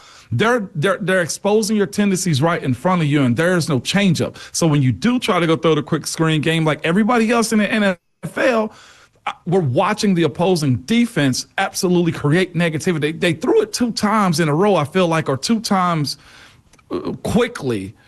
And behind that, each time it was for negative plays. Yeah, right. I said it's as if you have an undeveloped team, like your team didn't hit the weight room in the offseason. This feels like Tennessee playing against UAB with how you out-muscle people, watching them get pushed back like that. That's not supposed to be the case. Either your personnel is wrong in having who you're asking to do the job, or you're just not strong enough, good enough, or determined enough to create good running lanes for the guys that are catching the ball.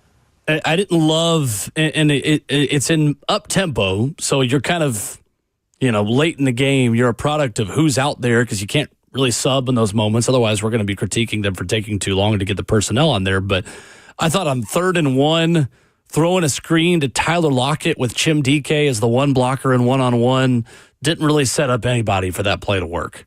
Because I know that you've got the numbers. You've got 2 against 1. But I would rather have anyone, blocking for Jim DK to be the one to take that screen, not DK being the blocker and Lockett, who is not a yards after catch guy, being the one to catch a screen pass, who's then asked to go run with the ball in his hand. Lockett is a possession, find a seam, and fall down guy. Always has been. And at this point in his career, that's definitely what he is. He is not the guy to be throwing a screen to in that moment. No. Not at all. And that, again, that's kind of a run solution. That's like that they wouldn't technically call that a screen. That's not where offensive linemen are getting out, but you know what I mean. I'm lumping those into the same pot for the sake of conversation. Yeah. It's a quick out is what it is. Yes. And all it's done is not giving you much. The only one that really works, it seems like, is Tachig. And in those times, it doesn't seem like he has a blocker in front of him. He's making guys miss. Right. Tight end, not many of them are going to be super explosive anyway. So you give him his 8 to 12 yards from time to time. Yeah, I agree. 615-737-1045. We'll start with Mark when we come back. Open phone lines for you to react to Titans and Raiders. So we mentioned it earlier, and we want to get back into this topic because we haven't had Ramon answer it yet. How realistic are wholesale changes at this point in the season? How much of the whiteboard of plays and concepts can the Titans realistically erase and start over on the fly? Coming up next.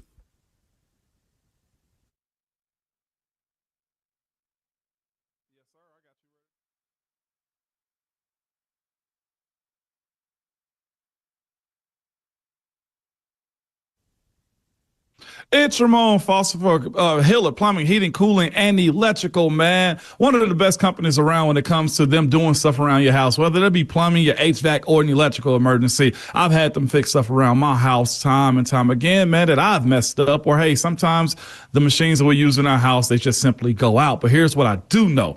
Most of the time, you don't know what it's going to cost, if it'll get fixed correctly, or if somebody's just trying to sell you something you don't need. When you call Hiller, though, like I do, the experts are going to solve your problems quickly, and the price you're told is a price that you'll actually pay. There are no hidden fees or surprises when you get your bill either. Hiller's been in business for over 35 years and are family owned and operated. Their techs are very professional, experienced, and trustworthy, and they're all background and drug screened too. And when they're on their way, you'll get a picture of the tech and the link to track them in real time, so you're not sitting around wasting time for somebody to show up for a service that you're paying them for. Their motto is, and they live by it, happy you'll be if the service is free. If something's not right with your home that they fix, they will come back and make it right, or just give you your money back. To learn more about Hiller or to book with them like I do, visit their website at happyhiller.com.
Ramona Willow, 104.5 The Zone, fueled by Scooters Coffee, 615-737-1045. How you jump in? Going to ask Ramon how realistic wholesale changes are in Week 7 after a Week 6 loss to the Las Vegas Raiders yesterday. Your thoughts on that on the phones and in the F&M Bank chat, Facebook Live, YouTube, Twitter, or Twitch. Before Ramon answers that question, let's go to Mark, who was also in East Tennessee this morning, listening to the show. What's up, Mark? Good morning. Good morning, gentlemen. And Ramon, I'm about an hour and 15 minutes south of you, buddy. Hey, man, be safe on that road, man, if you are driving. I'm always driving, man, trucking, but I got my headset. Hey, real quick, I know you guys have been listening all morning. As far as the blame, accountability should be from everybody. The top down. Everybody should take some kind of blame for what's been going on. Secondly, about Cam, whether he's the right fit, should have traded back, whatever. I think we should wait until the end of the season because he is a rookie. He's made mistakes. He could get better, could be worse. We've got to have time to process how the whole season goes. And thirdly, and I'll get off here, if we let Callahan go, who's available to go get? Who's going to be a good enough coach that we're not going to be right back in the same boat we are right now? And that's all I got, guys, and have a good one. Thank you, Mark. Appreciate the call. Hard to know who's going to be available, Ramon, because I think there are a lot of, maybe not a lot. There's one specifically I'm thinking of who's a really good coach whose team might be the worst in football right now with a backup quarterback, and that's John Harbaugh. Like, how many names like that we don't have on hot seats maybe entering the season end up available? I have no idea. I don't know who you could go get. I mean, I think Mike McCarthy will be the name if the Titans have an opening. That is the most common one because I think the Titans would go for proven head coaching experience the next time. Whenever they have a new coach, I think Mike McCarthy and Matt Nagy would be the top two names on the list for a multitude of reasons. Whoever it is, it just needs to be a boring old football guy. Yep. That's just a good old football guy that's boring and just want to coach the basics, man. Sign me up for Mike McCarthy if somebody like John Harbaugh is not available. Yeah. Proven. Raise the floor. Make it better for the next guy. That's where we're at this point. Somebody who's done the job before, I think, would have a lot of value. But again, I don't think it's fair to have that conversation in October because we don't know who's available. We don't know if this job is available. And there's still 2/3 of the season left, which is crazy to think about. It feels like we've been on this journey for a long time this year, Bone, but we have 2/3 of the season that are left. So we'll see. All right. How many changes can this offense make on the fly? Brian Callahan talked last week about tempo and said a lot of it is game and score and situation. A lot of it is what the defense is giving you. Cam Ward says, I live by tempo. And then this past weekend, they don't really go to tempo very much until the very end of the game. They tried to come out and they went 6 offensive linemen, tried to just run at the start, and it didn't work. For the people out there saying, just run us Miami offense again, the Titans did not run an RPO yesterday, according to what Zach Lyons put out there. Is it realistic to go all in on tempo and fast and spread and change everything in real time?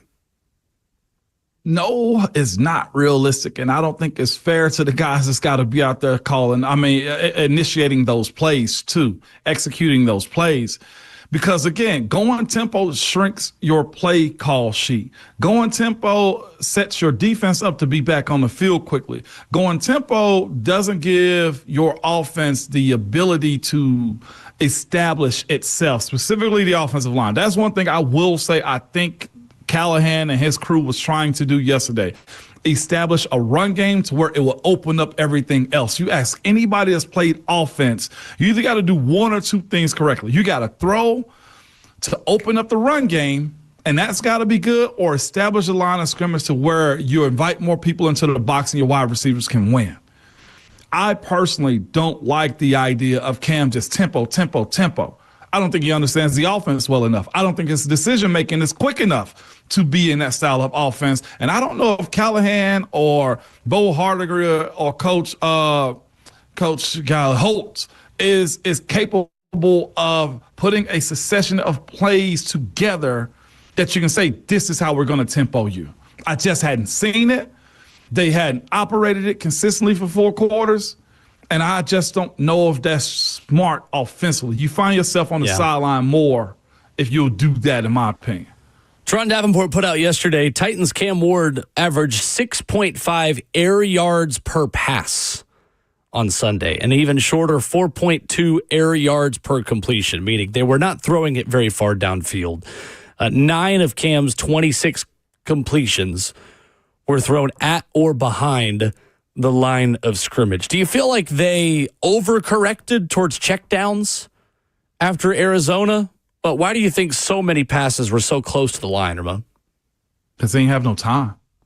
Looking at the sacks that happened, either guys were getting pressed and couldn't get open quickly, or they were in their faces very fast. Going back to that sack fumble that Devin White had, it was empty protection. They had chips on both sides from Tajay and also Chig on the left side of it too. I question the seriousness of what happens in their meetings when they're discussing rules. Because in an empty protection, you block inside out. Why J.C. Latham blocked out on Max Crosby and let Devin White come up the middle is asinine. And here's the thing. There was a quick answer, Will, to get the ball out. But Devin White made it home so quickly that Tajay couldn't even get open quick enough. Or Chig, who sifted out to the left side, couldn't get open enough after chipping.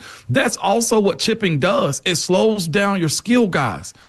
So I'll say this because this is the most veteran group on that side of the ball, but the offensive line has to step up, or Coach Bill Callahan's got to get his rules together on how he's going to block defenses that pressure them. I don't know if they have any cohesion in that world.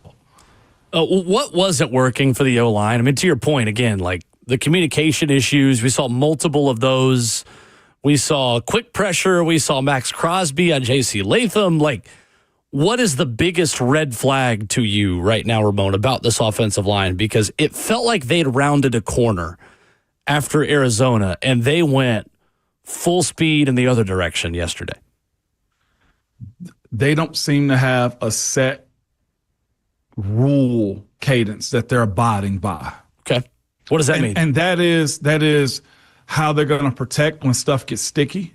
Like when we used to have empty protection and it's 5-man blocking, we go back and in or back and out. First back and in. If they're blitzing up the middle, take the inside guy first. I don't see them doing those types of things. When it comes down to how they're going to pick up blitzes, the miscommunication isn't there. And I don't know if this is because Zeitler was out and he and Cushenberry weren't on the same page, but there's no laws that it seems like they're following on each and every play. Like I said, right now, personally, I don't think they have a bread and butter play that they can go to that they are blocking well. Mm-hmm. And that's what I mean by that. There are no set rules with them.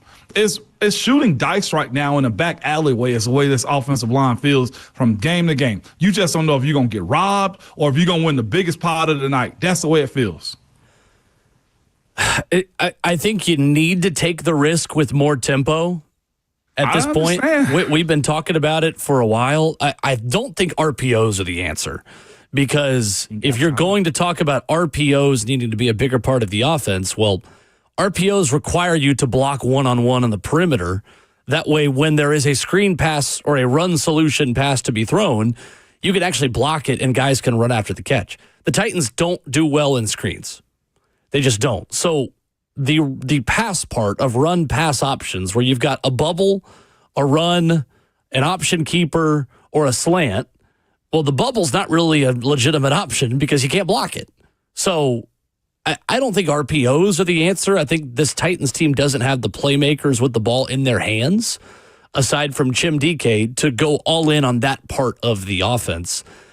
But I do think more tempo is going to help Cam. The challenging part of this for Brian Callahan is what's best for Cam is not necessarily what's best for the entire offense.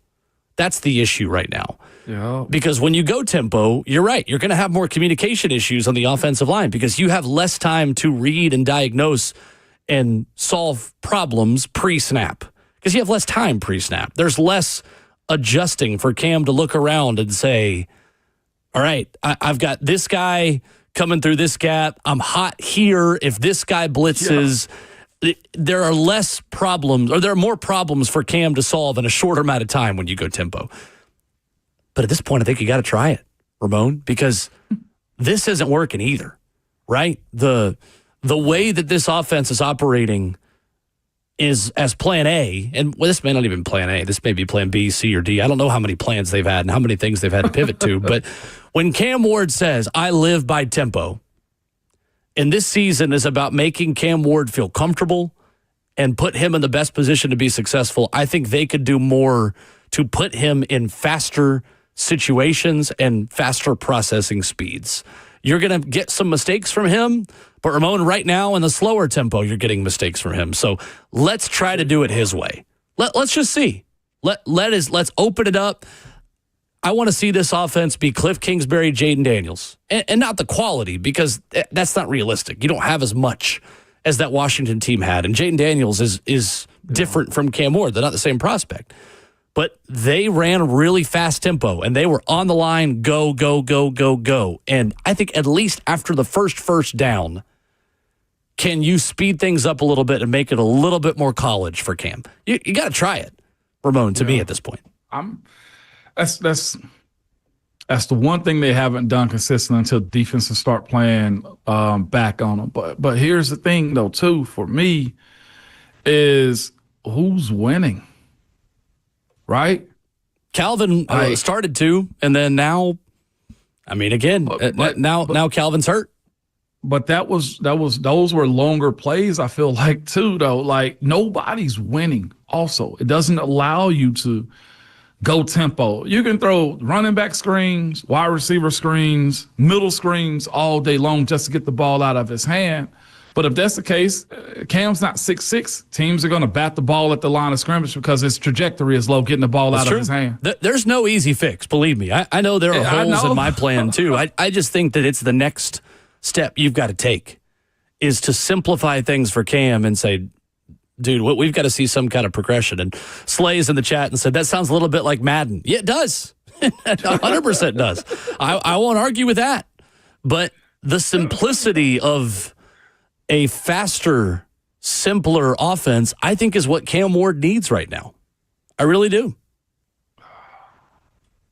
I do. And I think moving him around, Ramon, too, helps take away some of the offensive line issues you have. Yeah. I think they've built an offense with the assumption that this offensive line would get better and he could stand in the pocket and process and stand and deliver, but they don't have that luxury.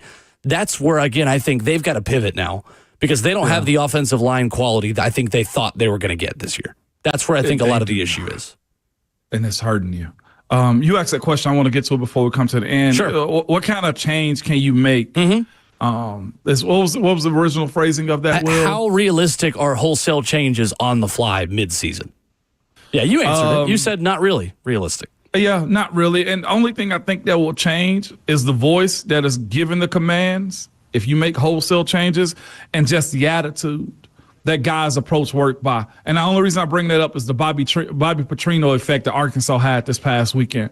I feel like that team had more fight. That defense was more downhill. But here's the other part of it, too. You go back to your old self if you also don't have success. Like, you'll be dead men walking on game day. And I've seen teams I've seen Cincinnati be like this. I've seen bad Jaguar teams be like this. I've seen the Browns be like this, where coach get fired or there's a new bump coach coming in. And the moment that they have a little negativity, they go back to the same ways. We saw that this past weekend from Arkansas. Mm-hmm. Arkansas did the exact same things after the game where they wanted to fight after the game and stuff like that. You go back to the old you if you don't have any success. So I'm for it if it can be promised success at the end of the day, because if not, it won't matter. Right. I will bring this back up, Ramon, and I mentioned this in the 6 a.m. hour and wanted to get back to it for the audience that wasn't awake yet. But going into halftime, it was as frustrated as I've seen Brian Callahan ever with Cam Ward. like tapping him on the chest, trying to get him just kind of snap out of it, whatever it was after the pick. And Cam Ward's body language was as negative as I have seen mid-game. Wow. And Tyjae Spears took time to put his arm around him and try to motivate him a little bit. Nothing was toxic. Nothing was over the line. Of course he's frustrated. But for a guy that's not really too high or too low, Ramon, that was as frustrated as I've seen Cam. It was certainly as frustrated as I have seen Brian Callahan with Cam. He had the kind of fire in his eye talking to Cam, walking off the field at the end of the first half that he had for Will Levis at times last year. That was the kind of look and expression that Brian Callahan had on his face. And I will not pretend to be privy to every interaction that they've had. Maybe that's something that's happening in meetings or happening on the practice field. So I'm not going to pretend to know every conversation that Cam Ward and Brian Callahan have had. And I'm not even being critical of it. I'm just giving you my observations to say they were feeling the pressure yesterday in Vegas. And I thought things boiled over a little bit more, not in a bad way. Again, it's just the reality of what happened. I thought the body language changed a little bit in this game on the sideline. I did. I don't want to project by saying this, but it sounds like he's broken. Or I'm not going to go that far. I'm not going to go that far. I just think it's starting to weigh on him more. That's all I'll say. Again, nothing crazy. Understood. He's not yelling at guys. They're not throwing things. They're not. Well, he wasn't throwing things. Other guys were. He's not, it wasn't over the line. It's just he's so even, Ramon, that even going one step down into negative body language kind of surprises you a little bit because his expression does not change on the sideline. And him walking off the field was kind of the first time I was like, okay. You could tell that he's a little extra frustrated by that pick and the way that first half ended. Somebody bring up the old comment that Michael Pittman said out of Colts. It's like Michael Pittman already said this. That's as far different. As body language That's and different. Stuff like that. I know, but that was a different comment. Losing beats you bad in the NFL. Yeah. And this may be the most that Cam's experienced this early in his career with the inability to create positivity. Michael Pittman wasn't talking about Cam either on the body language thing. I'm talking about Cam Ward body language. Yeah. Yeah. But he, watching Cam be in the position where he can't affect anything, that is the big adjustment to the NFL that I don't think he wasn't prepared for. Let's go to Aaron. It was in Clarksville up next. What's up, Aaron? Morning, Aaron. I want to hit on 2 points. How y'all doing? I want to hit on 2 points. First of all, I don't believe a coaching change right now would do us any good. Second of all, Ramon, do you think we could get your old coach down here, Mike Tomlin? I think he could change this organization. What do you think about that? Man, that's a great question. Mike T's under a long-term contract, if I'm not mistaken. And they're winning games.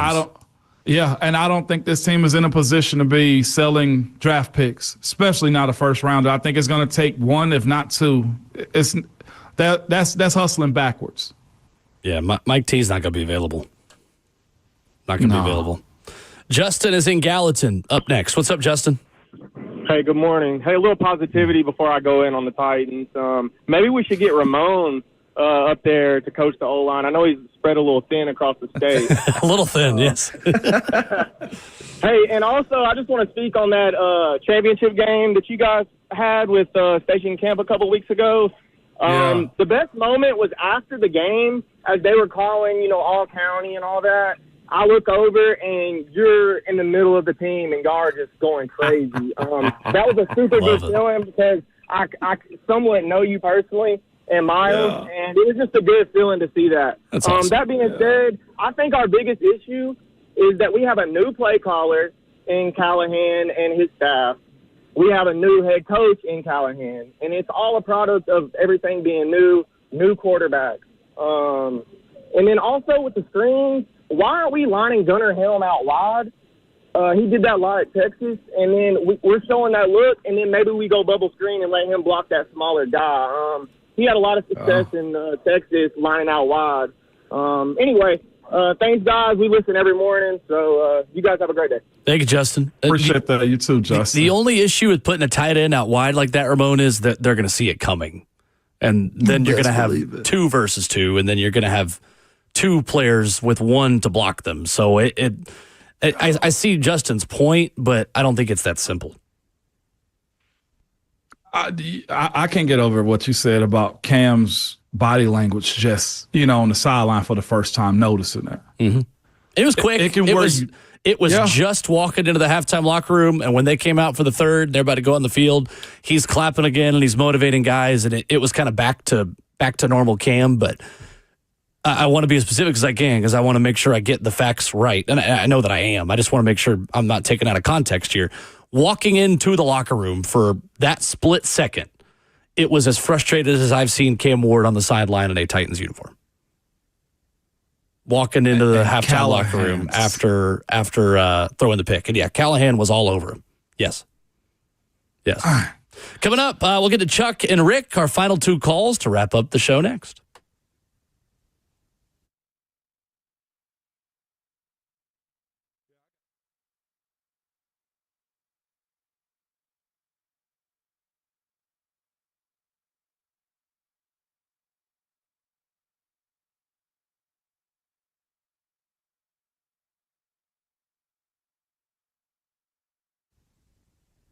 Is your concrete in need of repair? Maybe your sidewalk is shifting, your driveway is cracked and sinking, or your porch steps have moved on you. Shifting concrete can create a dangerous situation and just trip hazard around your home. It's also just a big eyesore. So Ramon Foster, and whatever's going on with your concrete, call United Structural Systems. Ask them about their polyurethane foam injections. You've heard about USS for a long time. It's the same company that's provided superior foundation repair and waterproofing to Middle Tennessee since 1994. Well, they can fix your sunken or settling concrete. USS uses polyurethane foam injections to lift and repair your sinking concrete in a matter of minutes. Lifted concrete can be walked on immediately or even driven on after about 30 minutes. So don't go through the long, expensive process of ripping out and replacing concrete. Reach out to the company I trust for a free estimate. That's United Structural Systems. You can go to their website at USSTN.com. That's USSTN.com, or call them 615-488-7855. United Structural Systems.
Wrapping up the show, Ramona Will, fueled by Scooter's Coffee. Buck Rising next. Cover 2 with Blaine and Zach. And 3HL have you covered on this Reaction Monday. A lot of takes, a lot of calls, a lot of therapy. Ramon Foster will be back in Nashville tomorrow, right?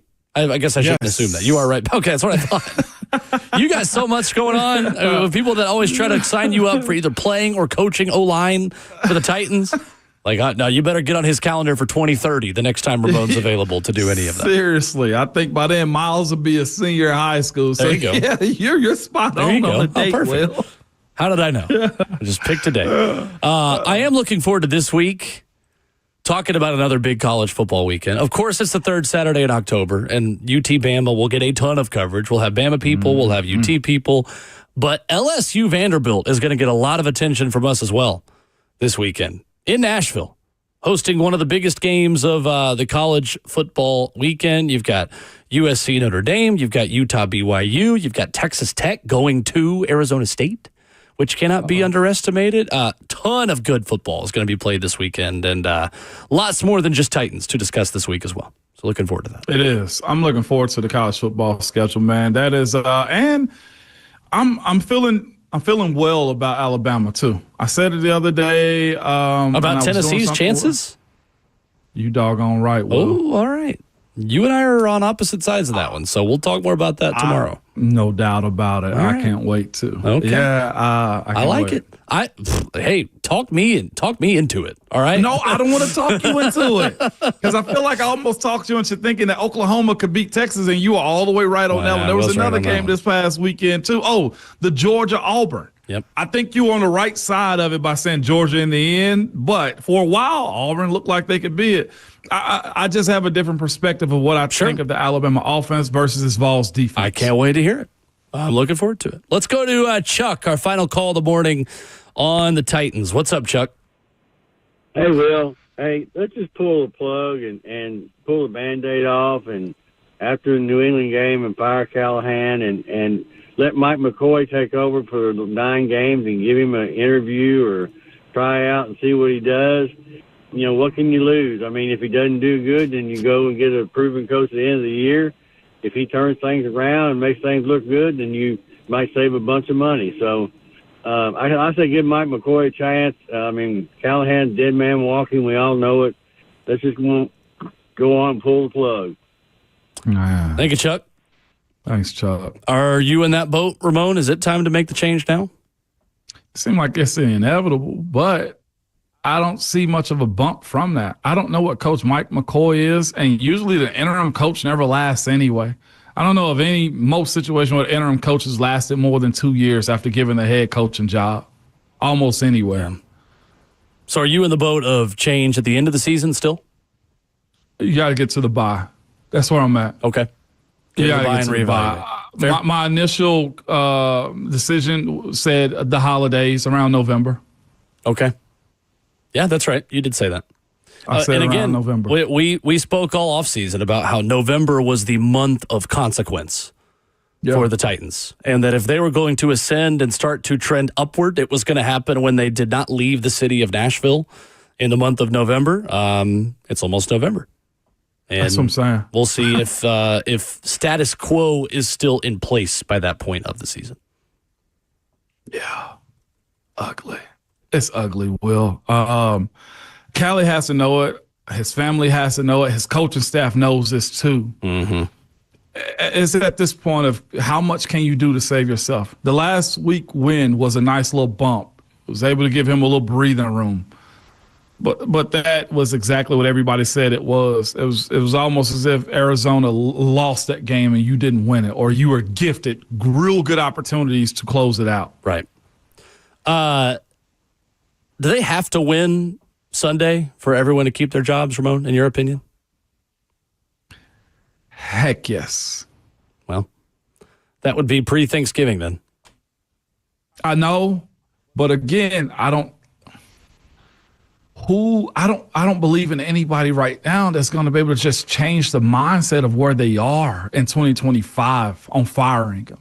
You might as well get free labor out of them and let Cam at least have a common voice when it comes to Callahan coaching them up until like the last month. Sure. Yeah, it's a tough spot to be in. It's a big week, really big week for 3 local teams. For the Titans hosting Mike Vrabel, for Vandy hosting LSU, and of course for the 3rd Saturday in October in Tennessee, Alabama. You need to keep it locked in right here. Even if losses are happening and things aren't going well, we're still going to have fun. We're still going to talk with you. We're still going to give you the chance to react to both the good and the bad and everything in between. Ramon, looking forward to having you back in Nashville tomorrow as we will continue a very big week here in Nashville for the sport of football. 6 a.m. bright and early tomorrow morning. Can't wait. But good people, you must remember at all times your Twitter fingers and your mic is always hot.